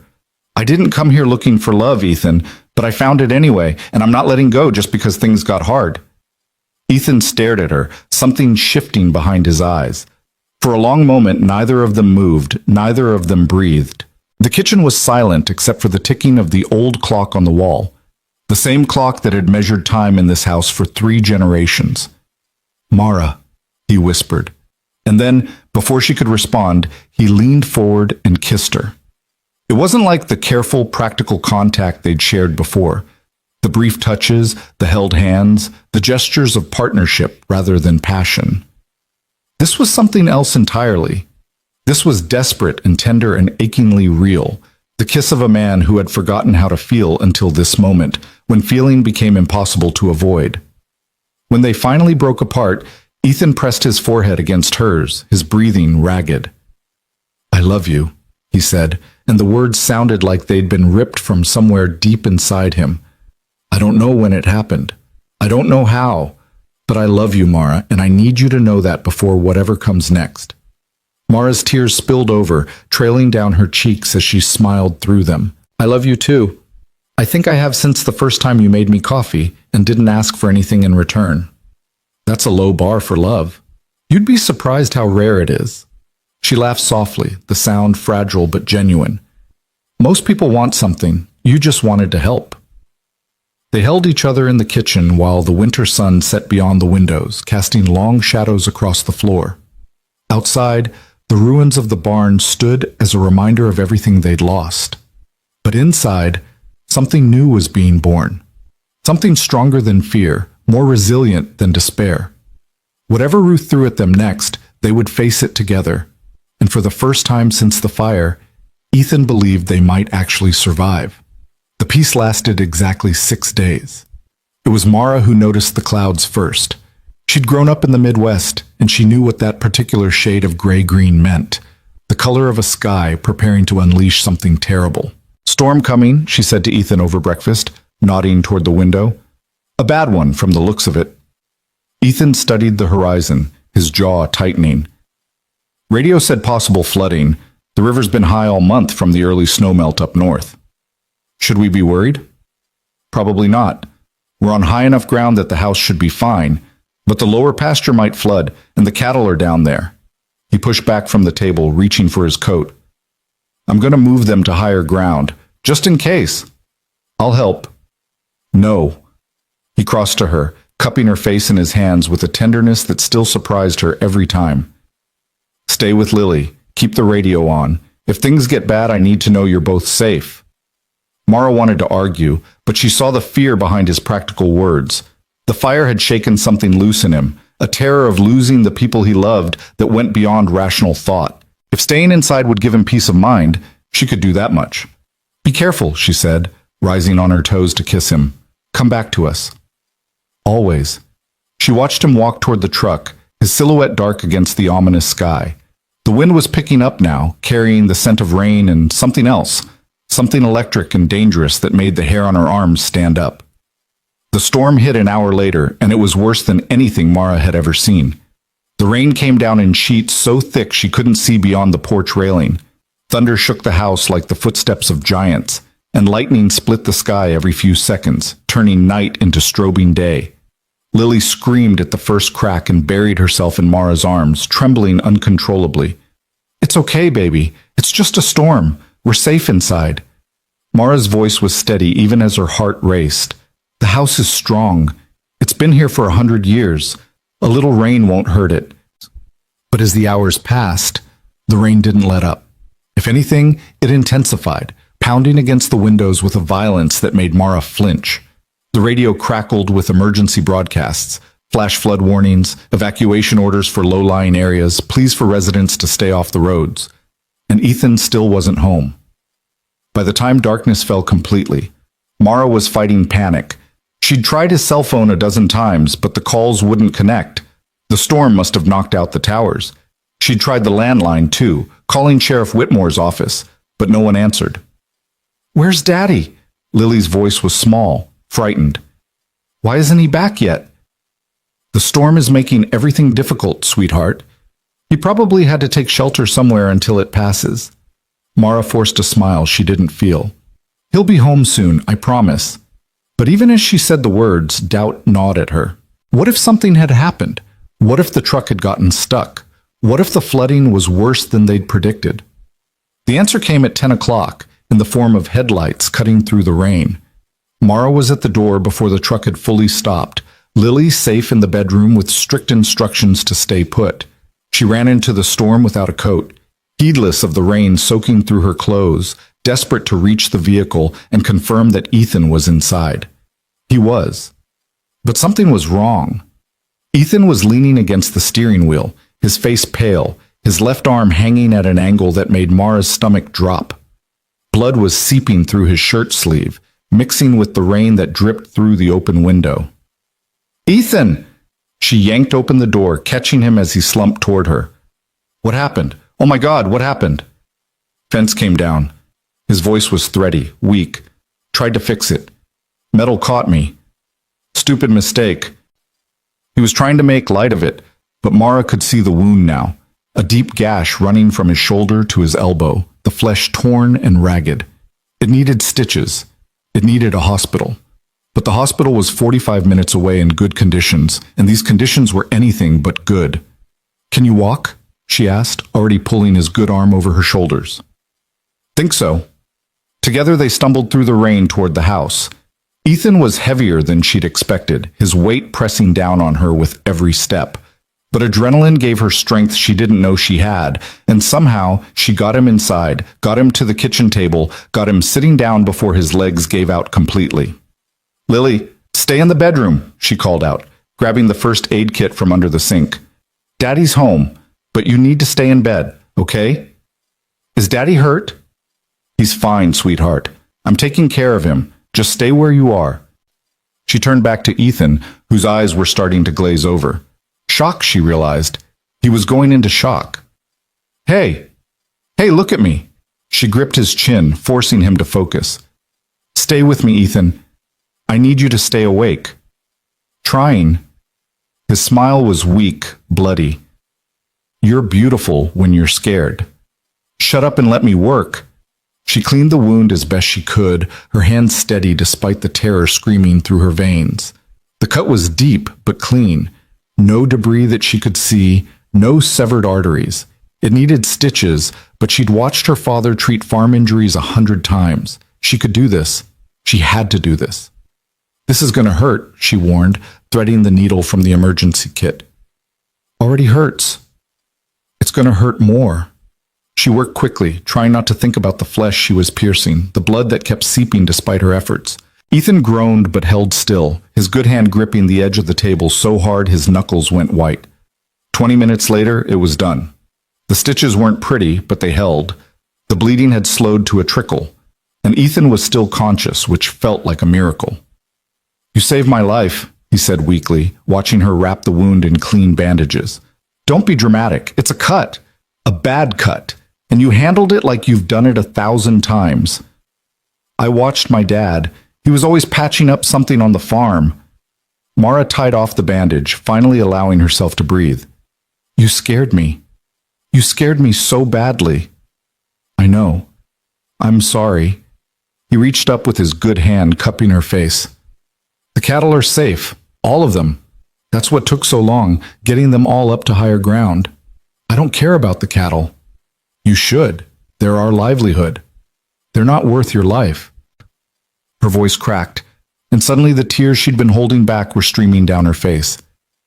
"Nothing is worth your life, Ethan. Nothing. Don't you ever scare me like that again." He pulled her close, his injured arm hanging useless at his side, but his good arm strong around her.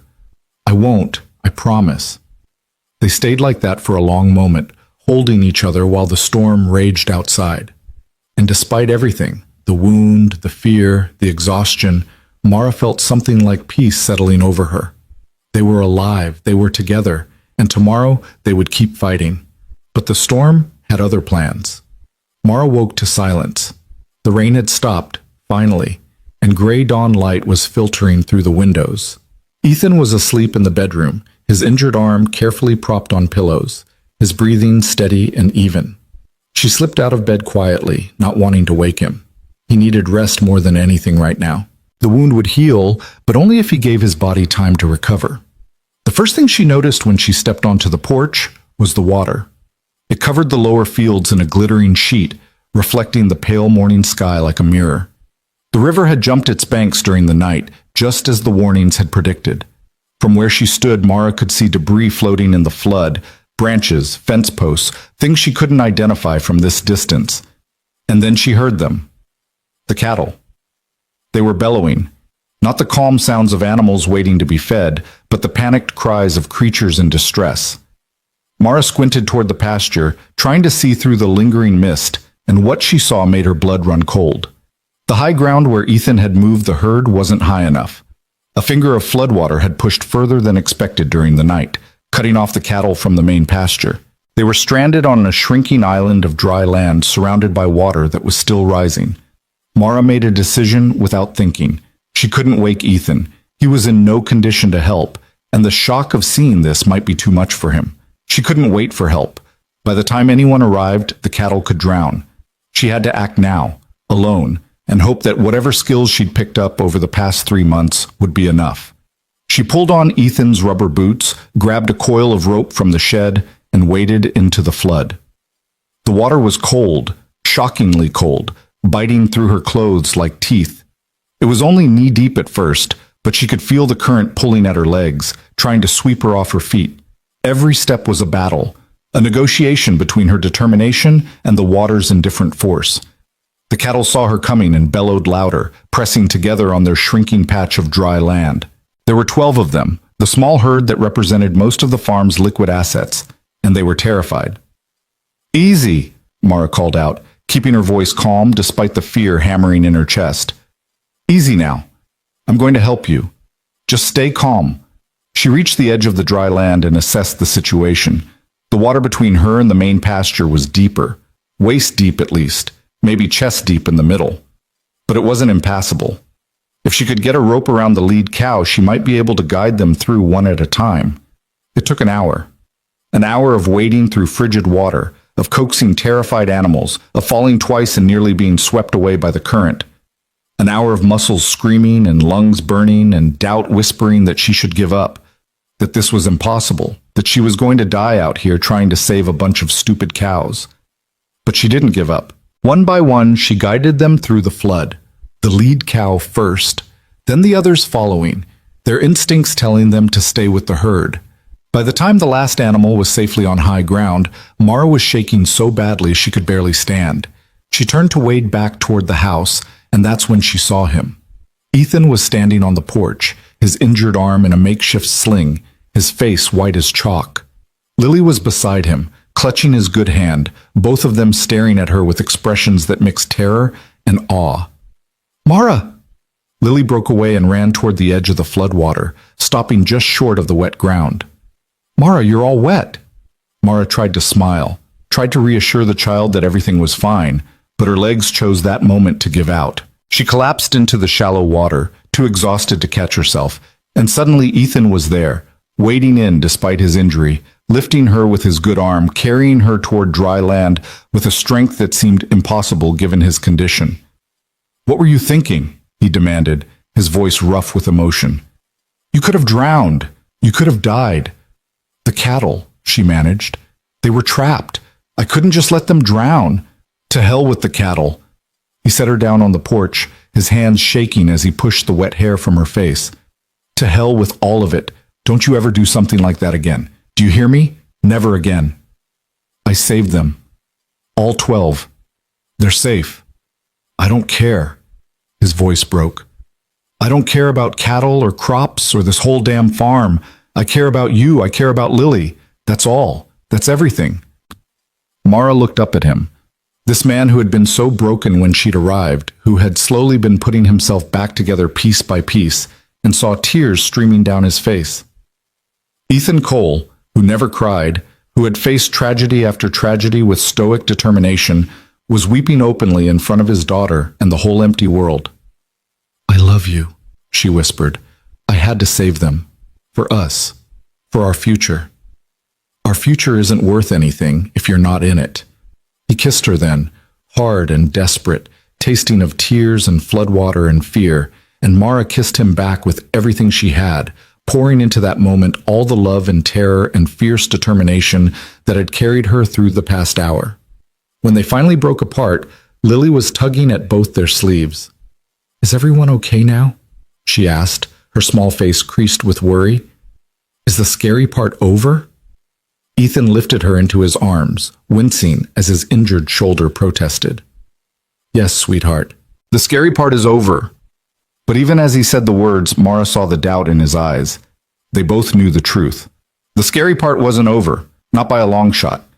The flood receded over the next few days, leaving behind mud and debris and a landscape transformed by water's violence. The house had been spared, as Ethan predicted, but the lower fields were devastated. Crops that should have been harvested before winter were ruined. Fences were down across the property. The damage would take months to repair and thousands of dollars they didn't have. And then Ruth struck again. She didn't come in person this time. Instead, she sent lawyers. They arrived on a Wednesday morning, two men in expensive suits who looked utterly out of place on the muddy farm road. They handed Ethan a thick envelope and explained in careful legal language that Ruth Cole was filing a lawsuit. A lawsuit for what? Mara demanded, reading over Ethan's shoulder. Fraud, the lead lawyer said smoothly. Our client alleges that Mr. Cole's recent marriage was entered into fraudulently for the purpose of deceiving creditors and avoiding legitimate financial obligations. That's insane, Ethan said flatly. Our marriage is legal. We have the certificate. The legality of the marriage isn't in question. What's in question is the intent. The lawyer's smile was practiced, predatory. Our client has evidence suggesting that Mrs. Cole was paid to enter into this arrangement, and that the marriage was designed specifically to shield assets from collection. Mara felt the blood drain from her face. That's a lie. No one paid me anything. Then you'll have an opportunity to prove that in court. The lawyer handed over another set of papers. In the meantime, the court has granted a temporary injunction preventing any sale or transfer of property until the matter is resolved. After the lawyers left, Ethan and Mara sat at the kitchen table in stunned silence. The legal documents lay between them like a bomb waiting to explode. She's trying to freeze us out, Ethan said finally. If we can't sell anything, we can't raise money to pay the mortgage.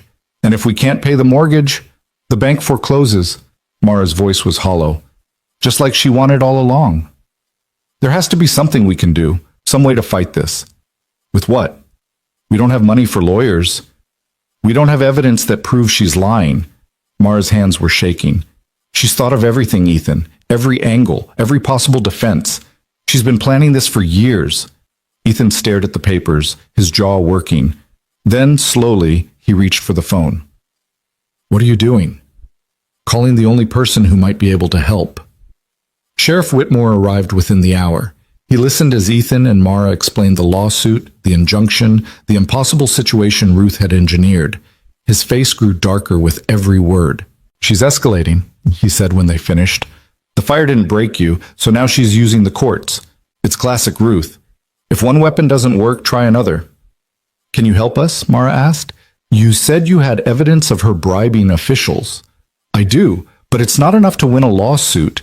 It might be enough to convince a prosecutor to investigate, but that takes time, months, maybe years. Dan shook his head. Ruth knows that. She's betting you'll be broke and gone before any investigation gets off the ground. Then what do we do? Ethan's voice was raw with frustration. Just give up? Let her take everything? Dan was quiet for a long moment, thinking. Then he leaned forward, his voice dropping. There might be another way, but it's risky, and I can't officially endorse it. We're listening. Ruth's lawsuit depends on proving that your marriage was fraudulent. That means she needs evidence, documents, witnesses, something concrete.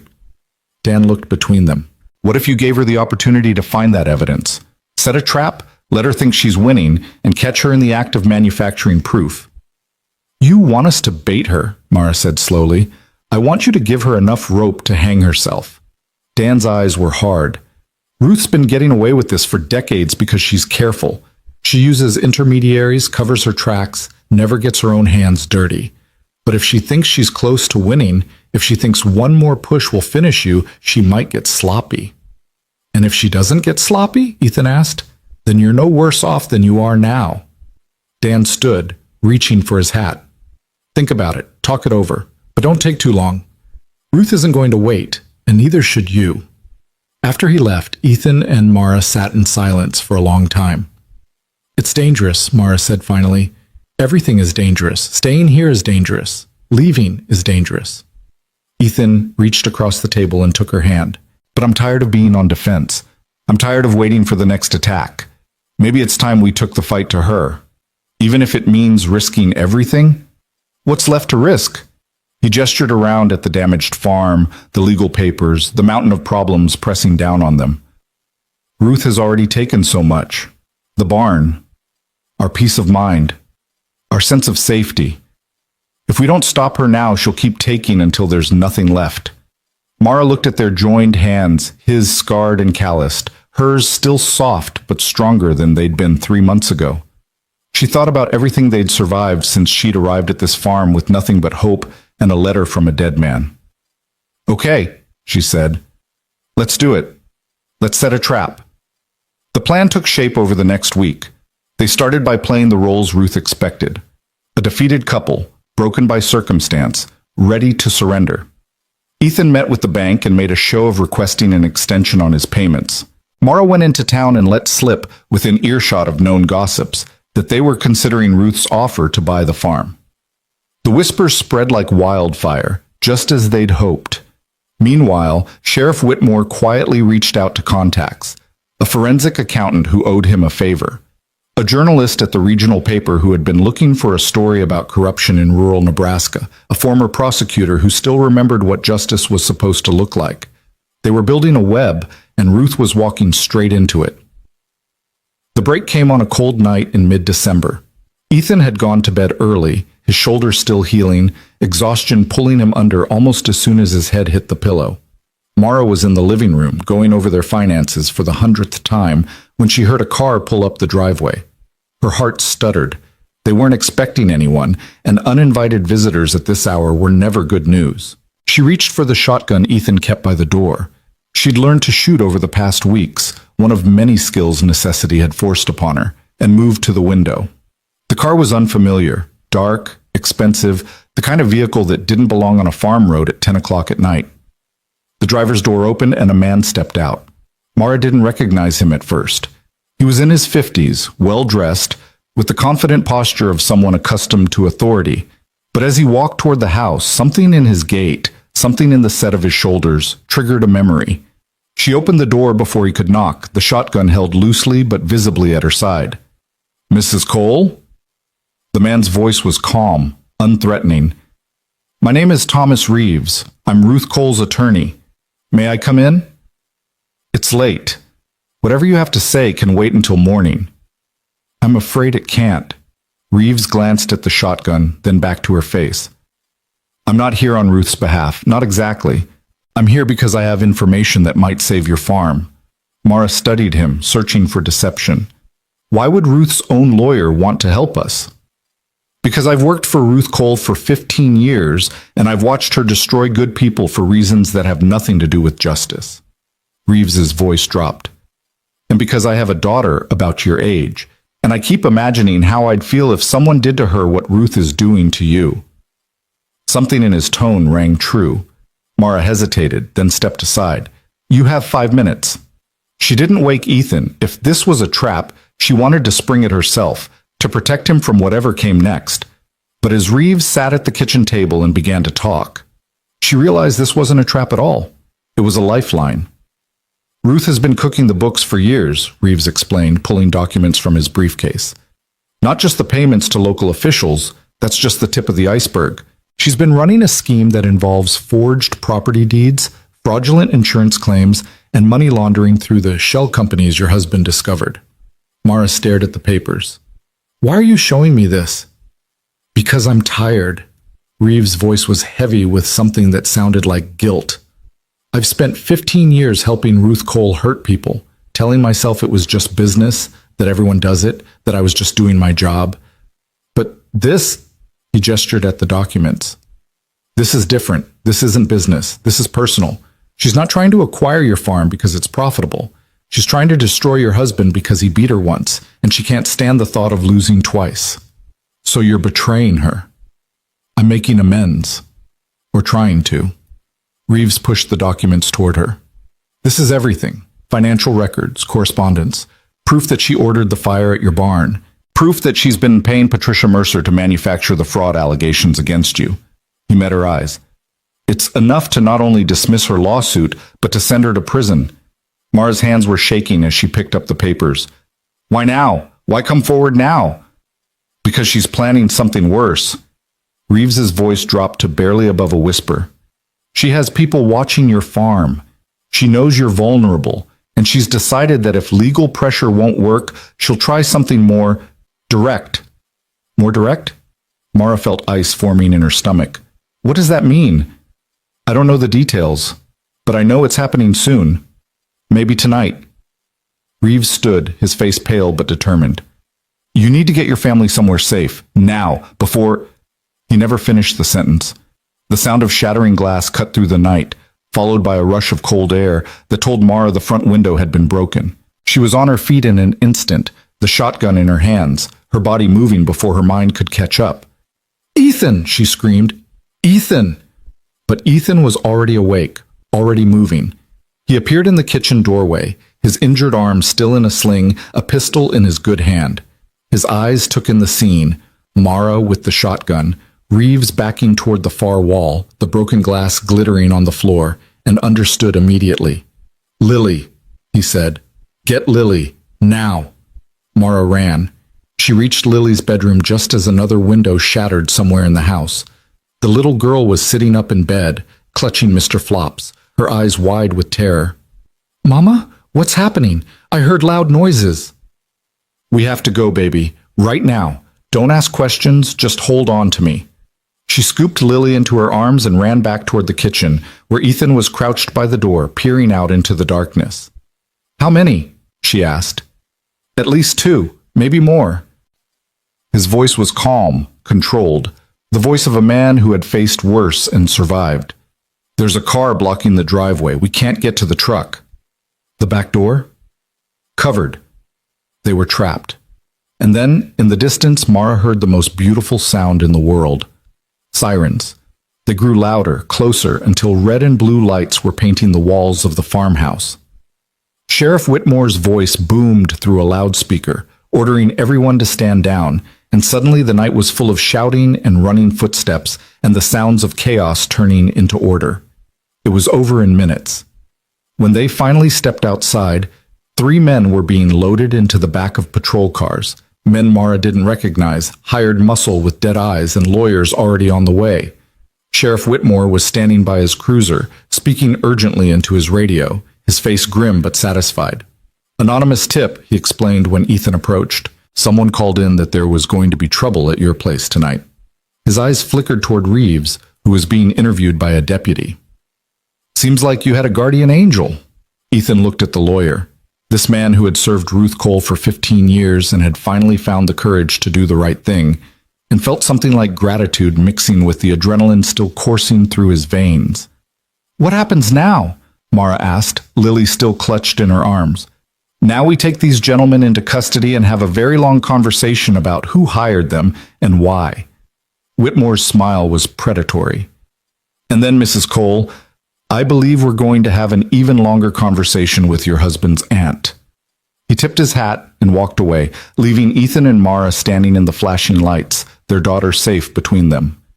It's over, Mara whispered. Is it really over? Ethan pulled them both close, his good arm wrapped around his family with fierce protectiveness. He thought about everything they'd survived, the fire, the flood, the legal attacks, this final desperate assault, and felt something he hadn't felt in years. Not just hope. Certainty. Not yet, he said quietly. But it will be soon. And when it is, Ruth Cole will never hurt anyone again. In the distance, the first light of dawn was breaking over the Nebraska plains. The sky was clear, the stars fading, the promise of a new day spreading across the horizon like a blessing. And somewhere in the ruins of all their fear and struggle, something beautiful was waiting to be born. The days following the attack passed in a blur of police interviews, legal consultations, and sleepless nights. Sheriff Whitmore had been true to his word. The 3 men arrested at the farm were processed and interrogated with a thoroughness that would have impressed federal investigators. One by one, their stories cracked under pressure. Each revelation leading to another thread in the web Ruth Cole had woven around Ethan's life. The first man to break was a local handyman named Carl Jessup, A man Ethan vaguely remembered from town, someone who'd always seemed down on his luck and desperate for work. Under questioning, Carl admitted that he'd been paid $5,000 to scare the Cole family, though he claimed he hadn't known exactly what that would involve until the night of the attack. She said it would just be intimidation, Carl told the detective, his voice shaking. Break some windows, make some noise. She said nobody would get hurt. Who is she? The detective pressed. Carl hesitated, his eyes darting around the room like a trapped animal looking for escape. Mrs. Cole, Ruth Cole, she's the one who hired us. The second man, a drifter from out of state with a string of minor charges on his record, confirmed Carl's story and added details that made Ethan's blood run cold. Ruth hadn't just wanted to scare them, she'd wanted to send a message, one that would make it clear that staying on the farm was no longer an option. She said if they didn't leave after this, we'd need to try something more permanent, the drifter admitted, unable to meet anyone's eyes. I didn't sign up for that. I told her I was out, but she said it was too late, said I was in it now whether I liked it or not. But it was the third man, a silent, stone-faced individual who refused to give his name for almost 48 hours, who provided the most damning testimony of all. His name, it turned out, was Marcus Webb. He was a private investigator from Omaha, with a reputation for taking jobs that other investigators wouldn't touch. Ruth had been his client for nearly a decade, and in that time, he'd done things that made even the seasoned detectives uncomfortable. The barn fire, Marcus said flatly, when confronted with the evidence Thomas Reeves had provided. That was me. She paid me $20,000 to make it look like an accident. And the flood damage? Sheriff Whitmore asked. That was just bad luck for them. Good luck for her. She was hoping the flood would finish what the fire started. Marcus's voice was emotionless, clinical. When it didn't, she decided to accelerate the timeline. The attack on the farm. She wanted them gone by Christmas, said she had buyers lined up for the land and she wasn't going to let some stubborn farmer and his mail-order bride ruin her plans. Ethan, watching through the one-way glass, felt Mara's hand slip into his and squeeze tight. Mail-order bride. The words stung, but not as much as they would have months ago. He knew the truth of what they had built together. Ruth's poison couldn't touch that anymore. There's more, Marcus continued, his eyes fixed on the table in front of him. Things I've done for her over the years. Properties she's stolen. People she's destroyed. I kept records. Insurance. In case she ever tried to turn on me. He looked up at the sheriff with something that might have been relief. I'll give you everything, every document, every recording, every piece of evidence I've collected, in exchange for immunity on the lesser charges. Sheriff Whitmore leaned back in his chair, considering. That depends on what you've got. Enough to put Ruth Cole away for the rest of her life. The next few weeks were a whirlwind of legal proceedings and media attention. Marcus Webb's records proved to be everything he'd promised and more. There were financial documents showing decades of fraud, money laundering, and tax evasion. There were recordings of Ruth giving orders that would make any prosecutor salivate. There were photographs, contracts, and correspondence that connected her to crimes spanning 3 counties and nearly 30 years. Combined with Thomas Reeves's testimony and the evidence Mara had painstakingly gathered over the months, the case against Ruth Cole was airtight. The regional newspaper, tipped off by Sheriff Whitmore's journalist contact, ran a front-page story that sent shockwaves through the community. Local matriarch accused of decades-long crime spree, the headline screamed, accompanied by a photo of Ruth being escorted into the county courthouse in handcuffs. The town of Millbrook, which had whispered about Ethan and Mara for months, suddenly found itself reassessing everything it thought it knew. I can't believe it, Martha Henderson said to anyone who would listen at the deli counter she'd once refused to serve Mara from. Ruth Cole, of all people, she seemed so respectable. She donated to the church fund every year, someone else added. Never missed a community event. Goes to show you can't judge a book by its cover, old Tom from the feed store muttered. That poor Cole boy. Everything he's been through, and we all just stood by and watched. The guilt rippled through the community like waves from a stone dropped in still water. People who had shunned Ethan started stopping by the farm to offer help. Businesses that had refused his patronage suddenly had everything he needed in stock. Even Patricia Mercer from the bank, facing her own legal troubles for her role in Ruth's schemes, sent a handwritten letter of apology that Mara read aloud to Ethan with barely concealed satisfaction. "She says she's deeply sorry for any inconvenience she may have caused," Mara reported, her voice dripping with sarcasm, "and she hopes we can put this unfortunate situation behind us." "Inconvenience?" Ethan shook his head. "She tried to take our home, and she calls it an inconvenience. At least she's losing her job. The bank fired her yesterday, according to the paper." "Good." It wasn't forgiveness. Ethan wasn't ready for that, might never be. But it was something. Justice, maybe. Or at least the beginning of it. The trial was set for February, in the dead of winter when the Nebraska plains lay frozen and silent under blankets of snow. Ethan and Mara made the 45-minute drive to the county courthouse together, leaving Lily in the care of a neighbor who had become an unexpected ally in the wake of Ruth's arrest. The woman, Mrs. Patterson, had approached Mara at the grocery store a week earlier with tears in her eyes and an apology on her lips. "I'm so ashamed," she'd said, wringing her hands. "I listened to all those rumors and I believed them without question. I should have known better. Your father-in-law was one of the kindest men I ever knew, and Ethan has always been just like him." Mara had accepted the apology with more grace than she felt. She was learning that holding on to anger was exhausting, and she had better things to do with her energy. But she was grateful for Mrs. Patterson's help now, as she and Ethan walked up the courthouse steps into the building where their fate, and Ruth's, would be decided. The courtroom was packed. Word had spread throughout the county about the trial, and people had come from miles around to witness the downfall of Ruth Cole. Some were there out of genuine concern for justice. Others were simply curious to see how the mighty would fall. The benches were filled with familiar faces from Millbrook, the shopkeepers and farmers and ordinary citizens who had been touched, directly or indirectly, by Ruth's machinations over the years. Ethan spotted Sheriff Whitmore near the back, his face impassive, but his eyes alert. Thomas Reeves sat in the front row on the prosecution's side, looking smaller somehow than he had that night at the farmhouse, as if the weight of his testimony had physically diminished him. And scattered throughout the gallery were others whose names Ethan didn't know, but whose presence felt significant: journalists, legal observers, representatives from agencies that had taken an interest in the sprawling case. And then there was Ruth.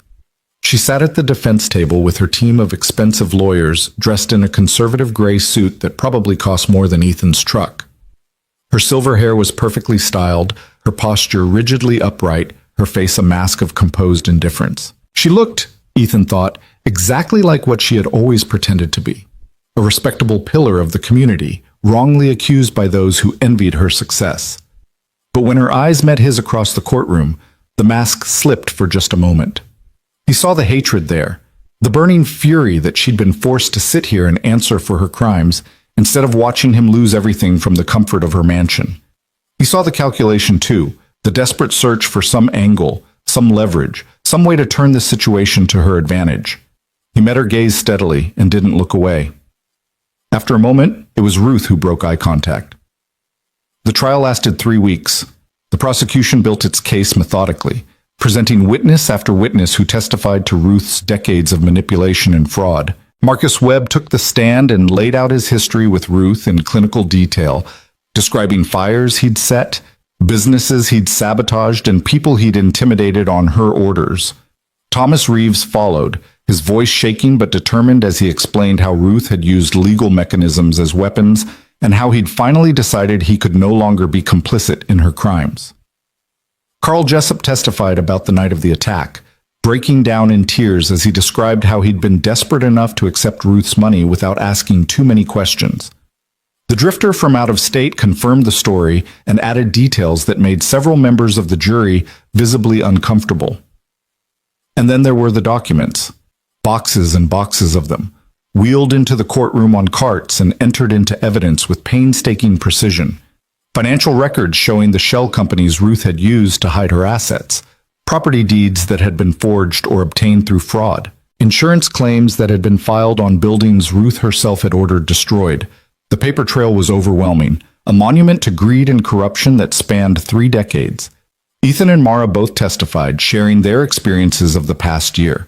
The barn fire, the bank's sudden hostility, the isolation and intimidation, the night they'd nearly lost everything to hired thugs.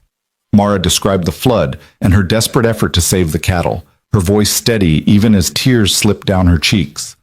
Ethan told the court about finding his aunt's lighter in the ruins of the barn, about the threat she'd made when she came to offer him a buyout, about the years of pressure and manipulation that had preceded this final, violent chapter. Ruth's defense team did their best to undermine the testimony, but it was a losing battle. Every attack they mounted was deflected by the sheer volume of evidence. Every alternate theory they proposed was contradicted by documents and recordings. By the end of the second week, even Ruth herself seemed to understand that the game was over. She took the stand in her own defense, against her lawyer's advice, according to whispered reports, and attempted to portray herself as a misunderstood philanthropist whose generosity had been twisted into something sinister by ungrateful relatives and jealous competitors. "Everything I've done has been for the good of this community," she insisted, her voice carrying the practiced cadence of someone who had given many speeches to many admiring crowds. "I've donated millions to local charities. I've supported businesses that were struggling. I've provided employment to dozens of families who would otherwise have nothing." "And the fires?" the prosecutor asked. "The fraud, the intimidation?" "Lies," Ruth said firmly. "Fabrications by people who want what I have.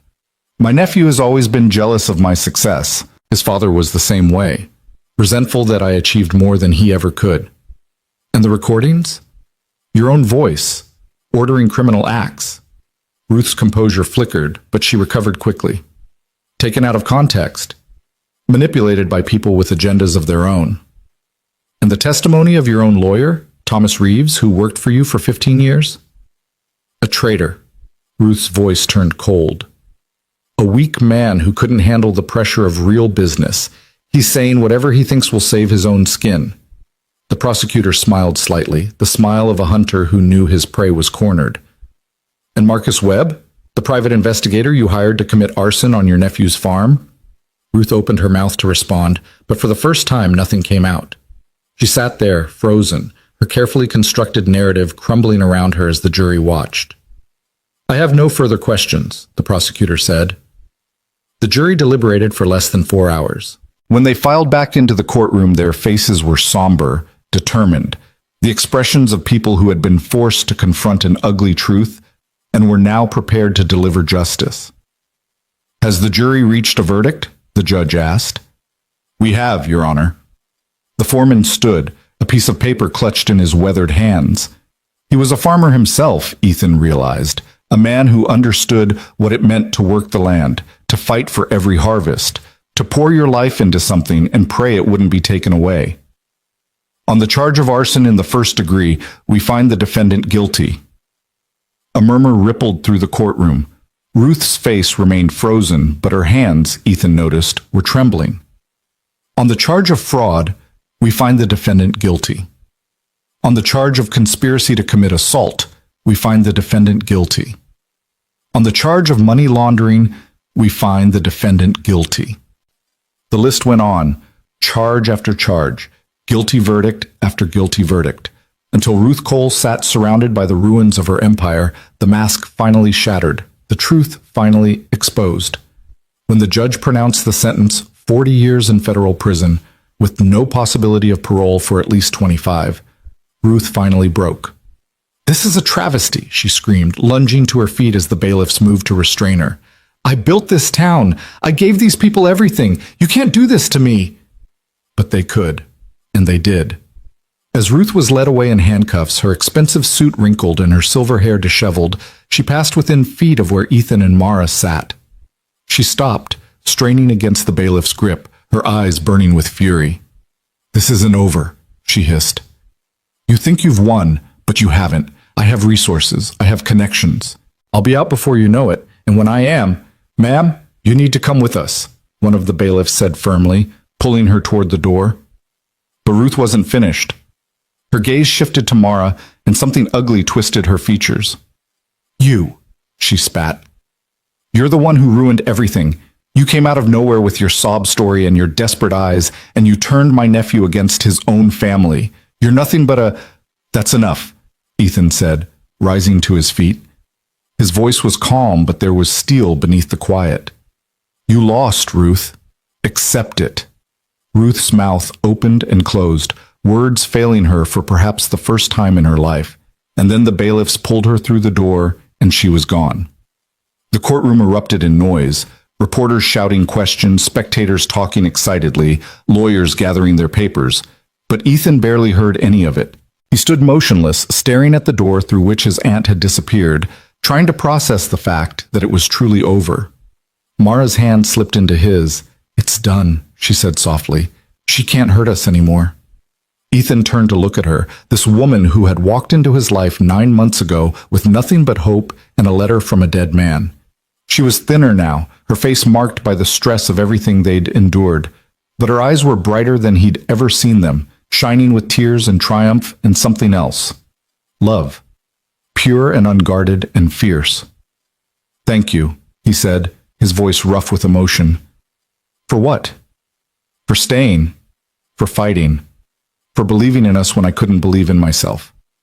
Mara smiled, that gentle, knowing smile that had become his anchor through every storm. "That's what family does." They walked out of the courthouse together into the pale winter sunlight that made the snow sparkle like diamonds scattered across the frozen ground. Sheriff Whitmore was waiting for them at the bottom of the steps, a rare smile softening his weathered face. "Congratulations," he said, shaking Ethan's hand firmly. "You did it. You actually beat her." "We did it," Ethan corrected. "All of us. We couldn't have done this without you. I just pointed you in the right direction. You two did the hard work." Whitmore's expression grew more serious. "There's going to be a lot of fallout from this. Ruth's assets are being frozen, her businesses are being investigated, and the state is looking into everyone who worked for her. It'll be a mess for a while." "What about the people she hurt?" Mara asked.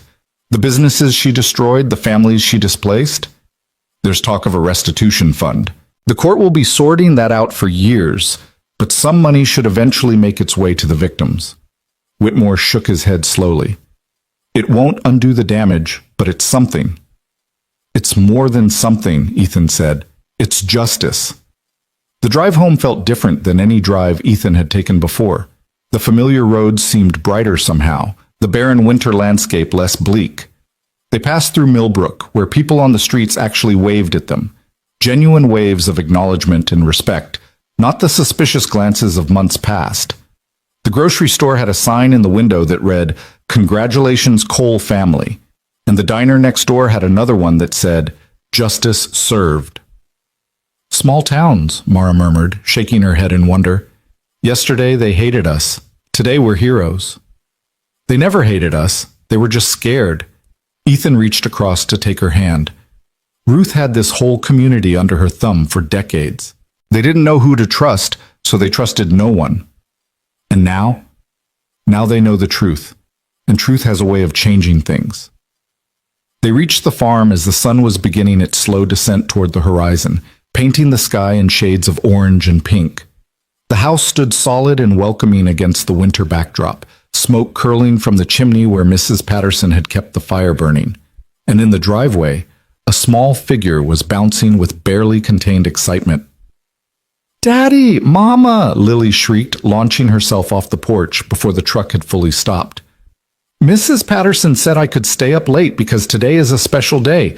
She said you beat the bad lady, and now everything is going to be okay. Is that true? Is everything going to be okay now?" Ethan caught her in his arms, lifting her high before pulling her close. "Yes, sweetheart. Everything is going to be okay now. Forever and ever?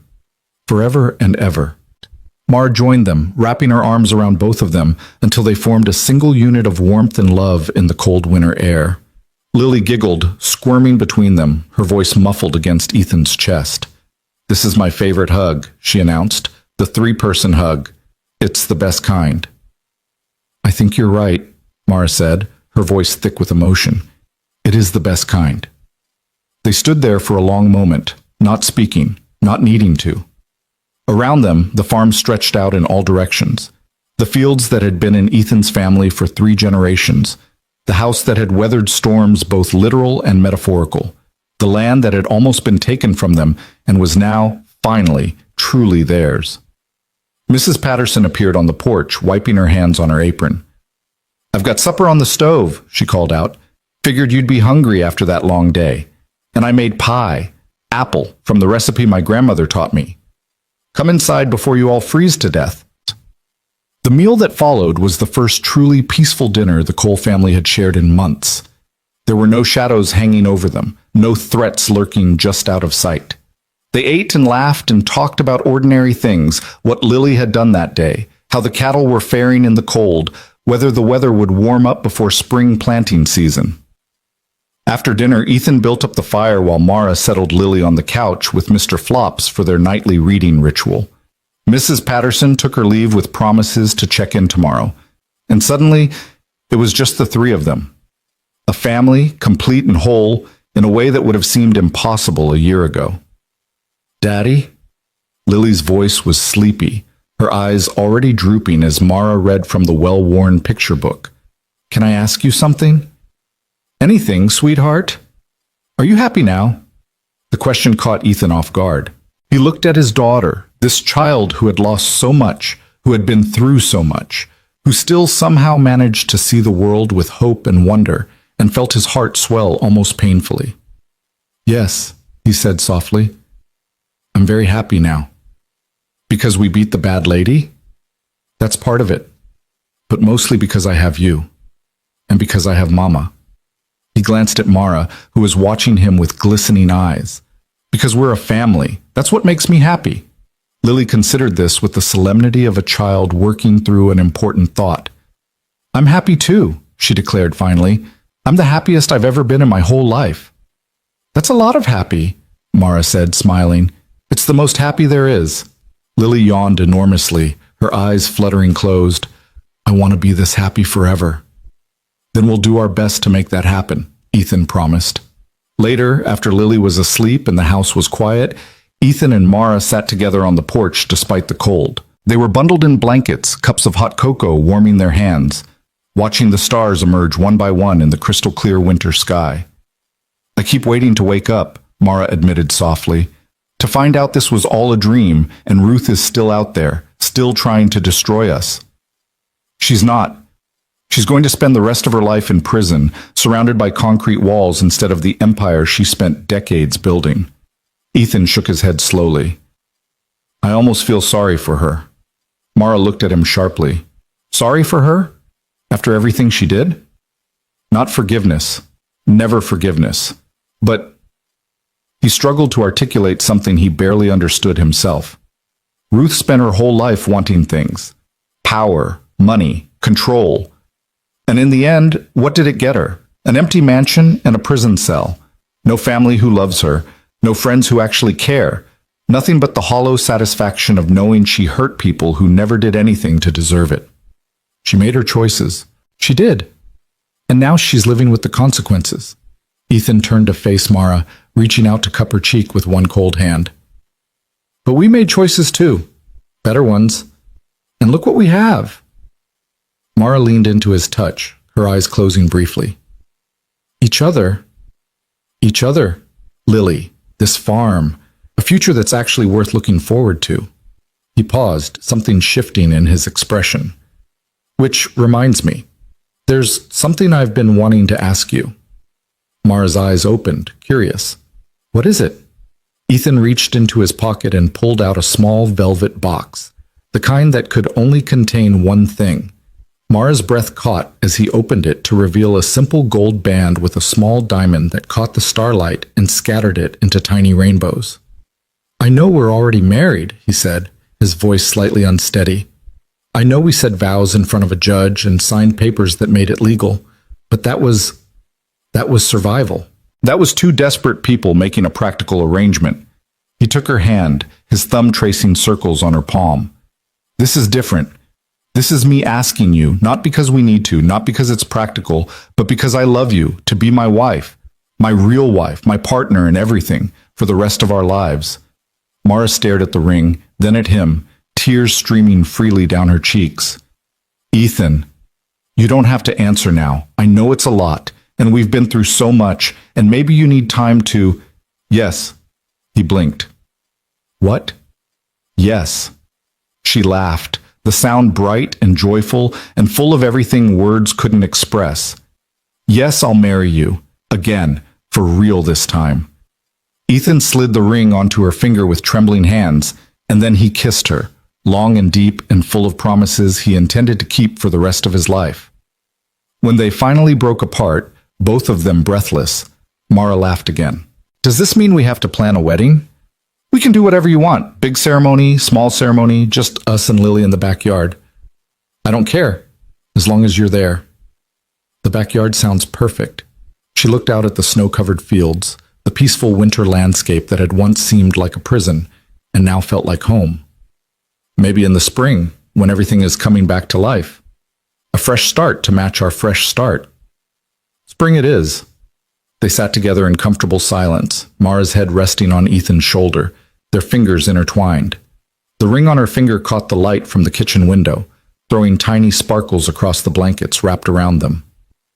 I never thought I'd have this, Mara said quietly. When I showed up at your door, I was hoping for a roof over my head and maybe some scraps of dignity. I never imagined... What?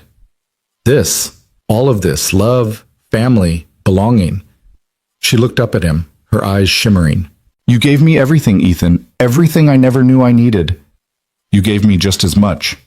He pressed a kiss to her forehead. Maybe more. You brought this house back to life.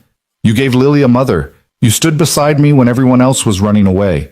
His voice dropped to a whisper. You saved me, Mara. In every way a person can be saved. The winter wind picked up, sending a swirl of snow across the porch. But neither of them moved to go inside. They sat wrapped in blankets in each other, two people who had found their way to each other through darkness and despair, now looking forward to a future brighter than either had ever dared to hope for. Tomorrow, there would be work to do. The farm still needed repairs from the fire and flood damage. The barn would need to be rebuilt. The legal aftermath of Ruth's trial would require attention and patience. Life would continue to demand effort and sacrifice, as life always did. But tonight, none of that mattered. Tonight, there was only this, the stars above, the snow below, and a love that had been forged in fire and tested by storms and emerged stronger than either of them could have imagined. Ethan Cole had spent 4 years alone, convinced that he would never feel whole again. He had been wrong. And as he sat on the porch of his family's farm, with his daughter sleeping inside and his future wife in his arms, he finally understood what his father had tried to tell him years ago in one of their last conversations before the accident that took both his parents. The farm isn't just land, son. It's not just buildings and crops and cattle. It's legacy. It's all the love and sweat and sacrifice of everyone who came before you, passed down to you so you can pass it on to the next generation. Take care of it, protect it, and most of all, share it with someone who understands what it really means. Ethan had found that someone. Against all odds, despite all the obstacles, through all the pain and fear and struggle, he had found her, and he was never letting go. Spring arrived in Nebraska like a whispered promise finally kept. The snow retreated slowly at first, then all at once, revealing the brown earth beneath like a sleeper throwing off winter blankets. Green shoots began pushing through the soil in the fields, tentative at first, then bold and reaching toward the warming sun. The old oak tree at the edge of the property, the one that had stood sentinel over the farm for over a century, burst into leaf seemingly overnight, its branches filling with the songs of returning birds. And on the Cole farm, everything was changing. The new barn rose from the ashes of the old one, larger and stronger than its predecessor. The insurance money had finally come through. Ruth's conviction had cleared any lingering questions about the fire's origin, and Ethan had hired a crew from town to help with the construction. Men who had once avoided his gaze now showed up early and stayed late, working with a determination that felt like penance. It's the least we can do, old Tom had said when he arrived on the first day of construction, toolbox in hand despite his 70 years. We should have stood by you from the beginning. Maybe if we had, none of this would have happened. Ethan had accepted the help with grace, understanding that the community needed this as much as he did. Healing took many forms, and sometimes it looked like hammering nails and raising walls together. Mara watched the barn taking shape from the kitchen window, her hands resting on the gentle swell of her belly. She was 4 months along now, the pregnancy confirmed just weeks after Ruth's trial had ended. The timing had seemed almost miraculous, as if the universe had been waiting for the storm to pass before offering this new blessing. "You're going to wear a hole in that floor," Ethan said, coming up behind her and wrapping his arms around her waist. His hands found her belly, settling there with a tenderness that still made her heart flutter. "The barn will still be there tomorrow, and the day after." "I know, I just like watching it grow." She leaned back into his embrace. "Like watching our future take shape, piece by piece." Speaking of pieces, Ethan turned her gently to face him. "We need to talk about the wedding," Mara groaned. "I thought we agreed on small and simple." "We did. But Mrs. Patterson has other ideas." He grimaced slightly. "She came by this morning while you were napping. Apparently the whole town wants to help plan the ceremony." "The whole town?" Her words. She had a list. A very long list. Ethan pulled a folded piece of paper from his pocket. Flowers from Henderson's garden, catering from the diner, music from the church choir. Someone named Betty apparently makes wedding cakes and is absolutely insisting on contributing. Mara took the list, scanning it with growing disbelief. "This is a lot." "I told her we wanted something private." She said, and I quote, "After everything that family's been through, they deserve a celebration the whole county can be proud of." She actually said that. Word for word. Then she patted my cheek and told me not to worry about a thing. Ethan shook his head. "I think we've lost control of our own wedding." Mara laughed, a bright, genuine sound that had become more frequent in the months since Ruth's conviction. "Maybe that's okay. Maybe we've been controlling everything for so long that it would be nice to let someone else take the wheel for once. Even if that someone is Mrs. Patterson? Especially if that someone is Mrs. Patterson." Mara rose on her toes to kiss him. "She's been trying to make up for how the town treated us."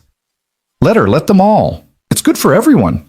Ethan considered this, then nodded slowly. "You're right, as usual. I'm always right. You should know that by now." "Oh, I do." He pulled her closer, his forehead resting against hers. "I definitely do." The weeks leading up to the wedding passed in a blur of activity and anticipation. True to Mrs. Patterson's word, the community threw itself into the preparations with an enthusiasm that bordered on overwhelming. The women of the town formed impromptu committees, flowers, food, decorations, music, and descended on the farm at regular intervals to discuss progress and debate details. Mara found herself swept up in conversations about color schemes and seating arrangements, about whether lilies were more appropriate than roses, and whether the ceremony should be before or after noon. It was exhausting and wonderful, and nothing like the quiet backyard affair she'd originally imagined.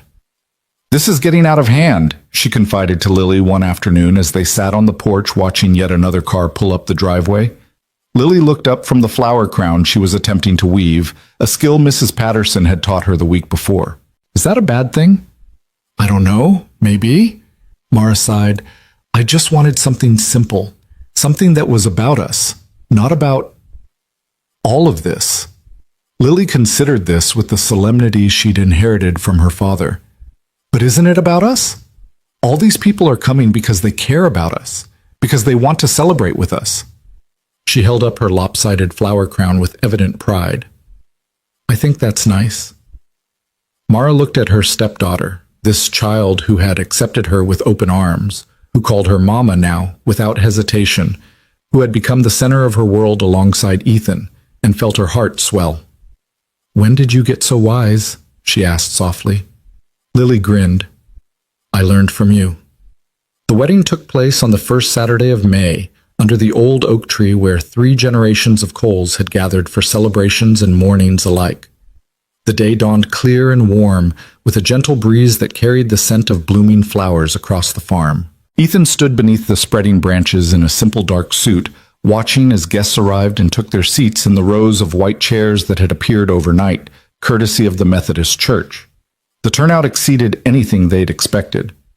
Nearly 200 people filled the makeshift seating area and spilled onto the surrounding grass, farmers and shopkeepers, teachers and nurses, families who had known the Coles for generations, and newcomers who had only heard the story secondhand.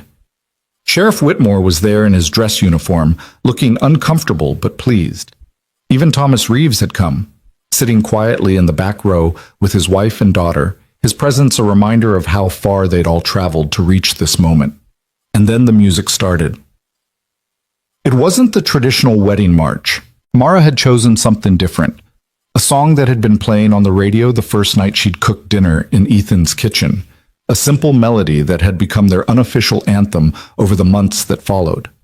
Lily came first, walking slowly down the aisle with a basket of flower petals that she scattered with intense concentration.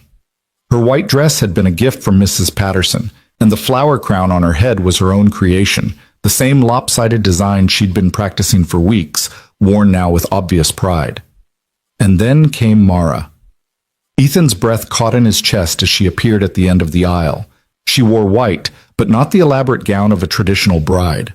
Her dress was simple and elegant, flowing loosely to accommodate her growing belly, with delicate embroidery at the neckline that caught the sunlight and sparkled.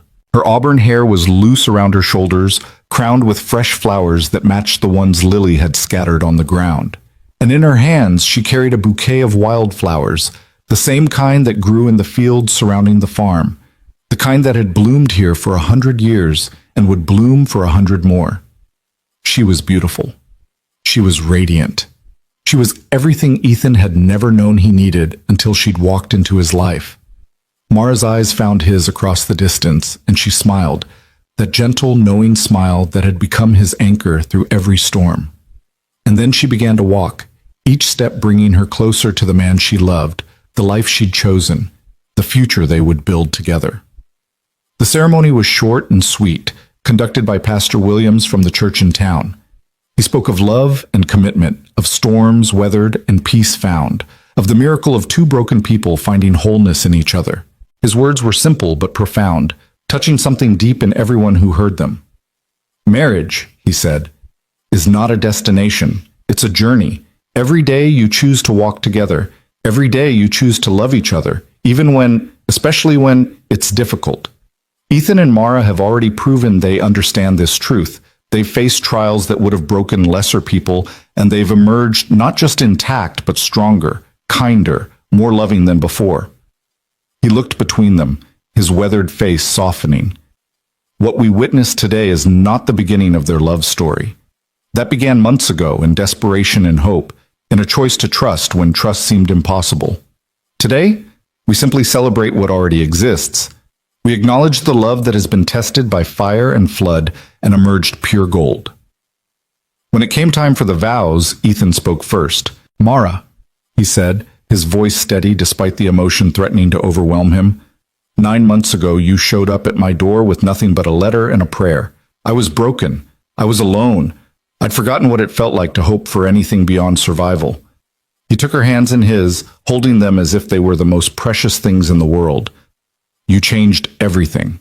Not by doing anything extraordinary, although you have done extraordinary things, but by being exactly who you are. Kind, brave, stubborn in all the best ways. A small laugh rippled through the crowd. You saw something in me that I couldn't see in myself. You believed in our family when I'd stopped believing in anything. His voice dropped lower, more intimate. I promise to spend the rest of my life being worthy of that belief. I promise to stand beside you in every storm, to hold you in every silence, to love you in every moment, the easy ones and the hard ones, the joyful ones and the painful ones. You are my partner, my best friend, my heart, and I will never, ever take that for granted. Mara's tears were flowing freely now, but she was smiling through them as she spoke her own vows. Ethan, she began, her voice trembling but clear. When I drove up that dusty road 9 months ago, I had nothing, no job, no home, no hope. I was running from a life that had fallen apart, and I had no idea what I was running toward. She squeezed his hands, drawing strength from the connection. I found everything. Not just shelter, although you gave me that when I needed it most. Not just safety, although you've protected me in ways I never knew I needed. I found love, real love, the kind that doesn't ask for anything in return, the kind that sees you at your worst and chooses to stay anyway. She glanced at Lily, who was watching from the front row with shining eyes. I found a daughter. A beautiful, brilliant, perfect daughter who has taught me more about courage and grace than I could ever teach her. She looked back at Ethan, and I found you. A man who had every reason to turn me away and chose to let me in instead. A man who has shown me what it means to be truly, completely, fearlessly loved. Her voice strengthened. I promise to honor that love every day of my life. I promise to be your partner in everything, the fields and the finances, the sleepless nights, and the quiet mornings. I promise to raise our children with kindness and strength, to build a home where love is the foundation and trust is the roof that shelters us all. You are my family, Ethan Cole, my forever, and I will never stop being grateful for the day I found you. The exchange of rings was brief, the same simple gold bands they'd worn since the courthouse wedding, now imbued with deeper meaning. And when Pastor Williams finally pronounced them husband and wife, the cheer that rose from the crowd was loud enough to startle the birds from the oak tree. Ethan kissed his bride while their daughter cheered, and the community they'd almost lost celebrated the victory they'd all won together. The reception lasted well into the evening. Tables had been set up across the farm, covered with white cloths and decorated with wildflowers in mason jars. The food was abundant: fried chicken and biscuits, fresh vegetables from a dozen different gardens, salads and casseroles, and more pies than anyone could count. Betty's wedding cake stood in a place of honor, 3 tiers of vanilla and buttercream that the woman had spent 2 days perfecting. Ethan and Mara moved through the celebration together, accepting congratulations and well wishes from people who had once been strangers, or worse. The conversations were warm, genuine, the kind of exchanges that happened when a community finally chose to come together instead of pulling apart. "I owe you an apology," Patricia Mercer said when she approached them near the dessert table. She was thinner than before, her face marked by the stress of her own legal troubles, but her eyes were clear. "I don't expect you to forgive me. I just wanted you to know that I'm sorry. For all of it." Mara studied the woman who had once tried to help Ruth take everything from them.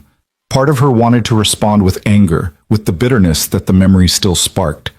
But a larger part, the part that had learned, through everything they'd survived, that holding on to hate was a poison that hurt no one but herself, chose differently. "Thank you," she said quietly. "That means more than you know." Patricia nodded, tears glistening in her eyes, and walked away before anyone could say more. As the sun began to set, painting the sky in shades of orange and pink, Ethan led Mara away from the crowd to a quiet spot near the old oak tree. The bench he'd built that spring, made from wood salvaged from the original barn, sat waiting in the deepening shadow. "I have something for you," he said, guiding her to sit. "Another gift? Ethan, you've already given me everything." "Not everything." He reached into his jacket pocket and pulled out an envelope. "This came yesterday. I was saving it for after the ceremony."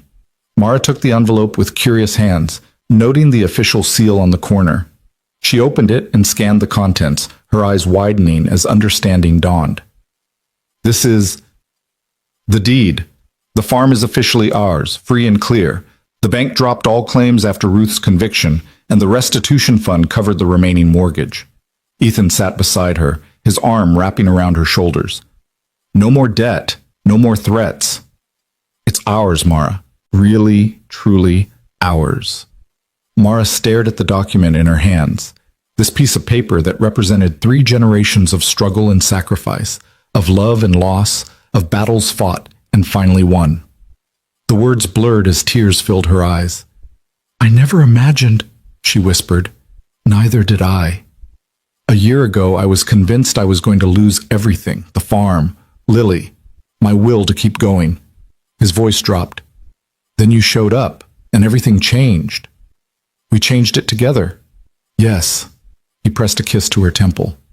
"Together." They sat in comfortable silence as the party continued behind them, the sounds of laughter and music drifting across the farm like a benediction.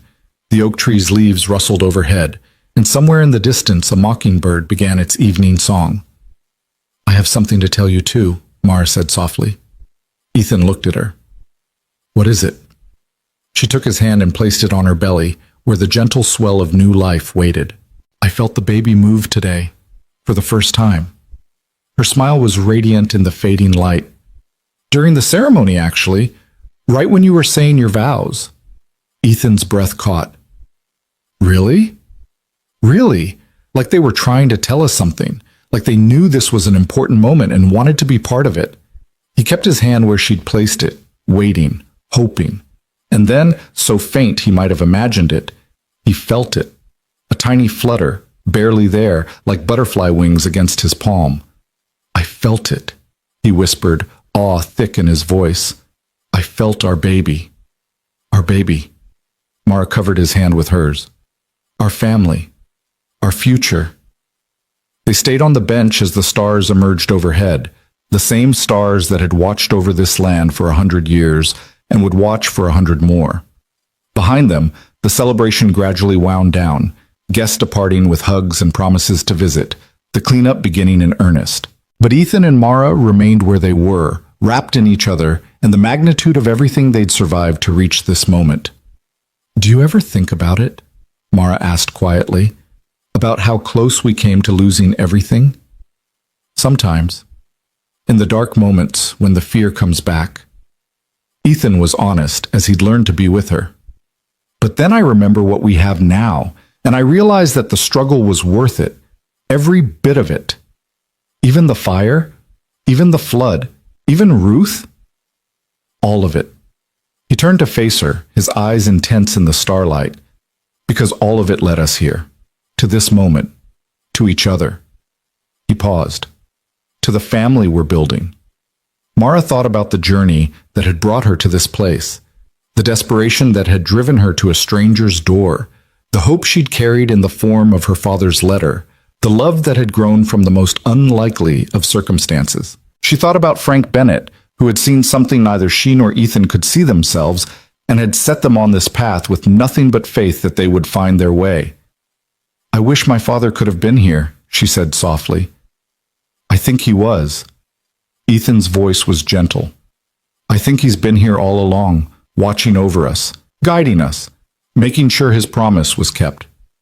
Mara felt tears prick her eyes again. Happy tears this time, the kind that came from being overwhelmed by love instead of sorrow. You really believe that? I do. He pulled her closer. He gave me everything, Mara. By sending you to me, he gave me everything. A year later, the summer sun beat down on the Nebraska plains as Ethan Cole walked the path from the farmhouse to the old oak tree. His boots kicked up small clouds of dust with each step, and sweat beaded on his forehead despite the early hour. It was going to be another hot one, the kind of day that made the corn grow tall and the farmers pray for rain. But today, Ethan wasn't thinking about weather or crops or cattle. Today, he was thinking about his family.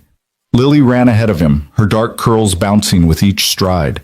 At 5 years old, she was all energy and enthusiasm, constantly in motion, constantly asking questions about everything she saw. She'd started kindergarten in the fall and had become something of a celebrity in her class, the girl whose family had taken down the most powerful woman in the county.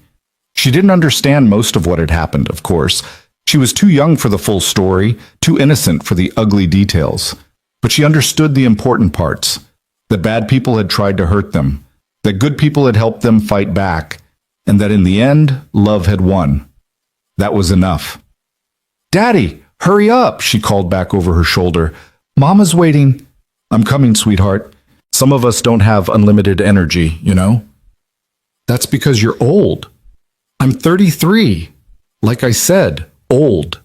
Ethan shook his head, unable to suppress his smile.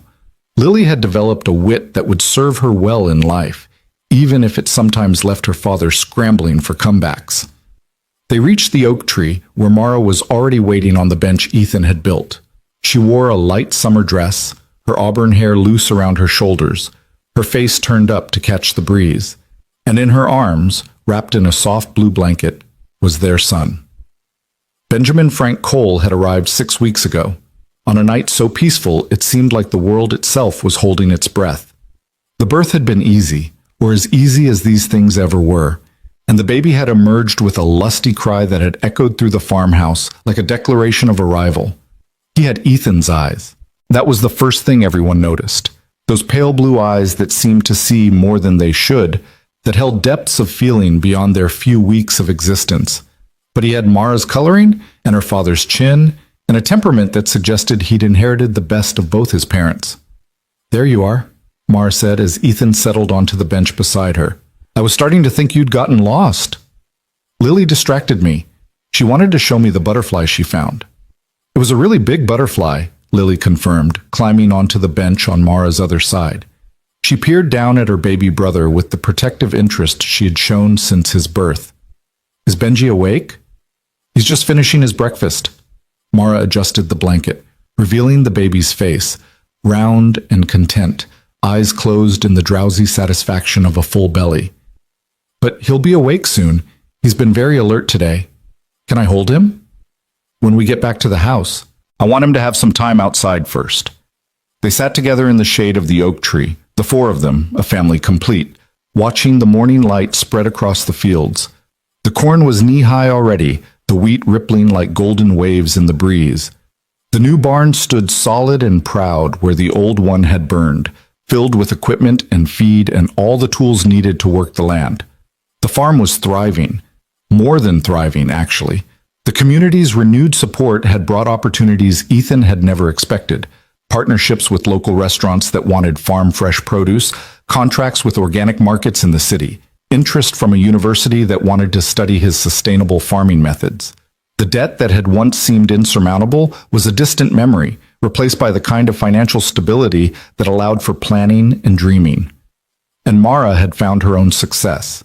The small baking business she'd started in the farmhouse kitchen had grown beyond anything she'd imagined. What had begun as a way to contribute to the family income had become a genuine enterprise. Wedding cakes and custom orders, weekly deliveries to 3 different shops in town, a reputation that spread through word of mouth until she had more orders than she could fill. She'd hired help now. 2 women from town who came in 3 days a week to help with the baking, and a delivery driver who made runs every morning. The kitchen had been expanded with new ovens and equipment that transformed the old farmhouse into something almost commercial. But Mara had been careful to maintain the heart of the operation, the personal touch, the family recipes, the love that went into every creation. "I've been thinking," she said now, breaking the comfortable silence. "About what?" "About the future. About what we want to build here." She looked out at the fields, then down at the baby in her arms, then over at Lily, who was now hunting for more butterflies in the grass nearby. "About legacy." Ethan followed her gaze, understanding without being told. "You want to expand. I want to build something that lasts, something our children can inherit, the way you inherited this land from your father." She turned to face him, her green eyes bright with vision. "Not just a farm, Ethan, not just a business, a life, a community. A place where people feel welcome and families grow and love is the foundation of everything." "That sounds like what we already have." "It's the beginning of what we already have." She smiled. "But there's so much more we could do. The old Miller place next door, it's been empty for years. We could buy it, expand the operation, create jobs for people who need them, build something that helps the whole community, not just us." Ethan considered this. A year ago, he would have dismissed the idea as impossible, too expensive, too risky, too much like tempting fate after everything they'd survived. But a year ago, he'd been a different man. "The restitution fund," he said slowly, "the money from Ruth's estate that was supposed to go to her victims. I've been talking to the lawyers. They said we qualify for a substantial amount, not just for what she did to us directly, but for the years of economic pressure that affected the farm's value. It could be enough for a down payment on the Miller place, with plenty left over for improvements." "You've really thought this through." "I've been thinking about it since Benji was born." Mara's voice softened. "When I look at him, I think about what kind of world I want him to grow up in, what kind of legacy I want to leave, and I realize that surviving isn't enough anymore. We've done that. Now it's time to build something that matters." Ethan looked at his wife, this woman who had walked into his life with nothing and had brought him everything. He thought about the journey they'd taken together, the battles they'd fought, the love they'd found against all odds. "Okay," he said. Mara blinked. "Okay, just like that?" "Just like that." He pulled her closer, careful not to disturb the sleeping baby. "You're right. We've spent so long fighting to survive that we forgot to dream about what comes next. It's time to start dreaming again." Mara's smile was like sunrise. "I love you, Ethan Cole." "I love you too, Mara Cole." He kissed her softly. "Now tell me more about these plans of yours." They talked for hours, mapping out a future that sparkled with possibility. The Miller place could become an event venue, weddings and reunions and celebrations of all kinds, with Mara's baking at the center and the beautiful Nebraska landscape as the backdrop. They could offer farm tours, educational programs for children, maybe even a small bed and breakfast for visitors who wanted to experience country life.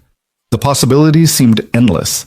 By the time the sun reached its zenith, they had filled a notebook with ideas, each one leading to another, until the pages were covered with plans and sketches and dreams given form. Lily had returned from her butterfly hunt and contributed her own suggestions. A petting zoo was essential, apparently, along with a playground and possibly a treehouse in the old oak. "I think we can manage that," Ethan said, laughing at her enthusiasm. "Promise?" "I promise." Benjamin woke as they were gathering their things to head back to the house, his eyes opening to reveal those striking pale blues that were so like his father's. He didn't cry, he rarely did, just looked around at the world with an expression of quiet curiosity, as if cataloging everything he saw for future reference. "Hello, little man," Ethan said, taking his son from Mara's arms. The baby's weight was solid and warm against his chest, a tangible reminder of everything they'd built. "Welcome to your land, your legacy, your home." Benjamin blinked at him, then yawned enormously, apparently unimpressed by his father's sentimentality. Lily giggled. "I think he's hungry again," she observed. "He's always hungry," Mara said, but there was nothing but love in her voice. Just like his father. They walked back to the farmhouse together, Ethan carrying Benjamin while Mara held Lily's hand. The path was worn smooth by generations of footsteps, Ethan's great-grandparents, his parents, and now them. Each step was a connection to the past and a bridge to the future. As they reached the porch, Ethan paused and looked back at the land spread out before them. The fields were lush and green, the new barn standing proud against the sky, the old oak tree a sentinel on the hill. Everything he'd almost lost, everything they'd fought to keep. "Penny for your thoughts," Mara said softly, standing beside him. "I was thinking about how different things were a year ago, how scared I was, how alone I felt." He shook his head slowly. "I couldn't have imagined this, any of this. And now? Now I understand something I didn't before." He turned to face her, his family gathered around him, his heart full to bursting. "I spent years thinking that strength meant standing alone, that needing help was weakness, that I had to carry everything by myself or I'd failed somehow. And now you know better. Now I know that the strongest thing I ever did was open that door when you knocked." He smiled, the expression lighting up his weathered face. "The bravest thing I ever did was let you in." Mara rose on her toes to kiss him, careful not to squish Benjamin between them. "It was the bravest thing I ever did too, showing up at a stranger's door with nothing but hope and a prayer. We were both brave, and look what it got us." They looked at the farm, at their children, at the future stretching out before them like the endless Nebraska sky. "Everything," Mara whispered. "It got us everything." The sun continued its arc across the heavens as the Cole family went inside, the screen door swinging shut behind them with the familiar creak that had marked homecomings in this house for 100 years. Through the windows, the sounds of their life together drifted out. Lily's laughter, Benjamin's occasional coo, the murmur of Ethan and Mara's voices as they moved through the comfortable routines of home. Outside, the farm waited patiently for the next chapter. The fields would be harvested in the fall. The Miller place would be purchased and transformed. The business would grow, the family would flourish, and the legacy would continue. passed down from generation to generation, a testament to what could be built when two people chose love over fear, hope over despair, and each other over everything else. Ethan Cole had started this journey as a broken man, convinced that he was destined to face the world alone. He had been wrong. And as he sat in his kitchen that evening, surrounded by the people he loved, watching the sunset paint the sky in colors he'd never tire of seeing, he finally understood what Frank Bennett had known all along. We don't survive alone. We just think we do. But when we're brave enough to let someone in, when we're strong enough to accept help and offer it in return, we discover that survival is just the beginning. The real magic is what comes after. The real magic is the life we build together. And the Coles were just getting started. The end.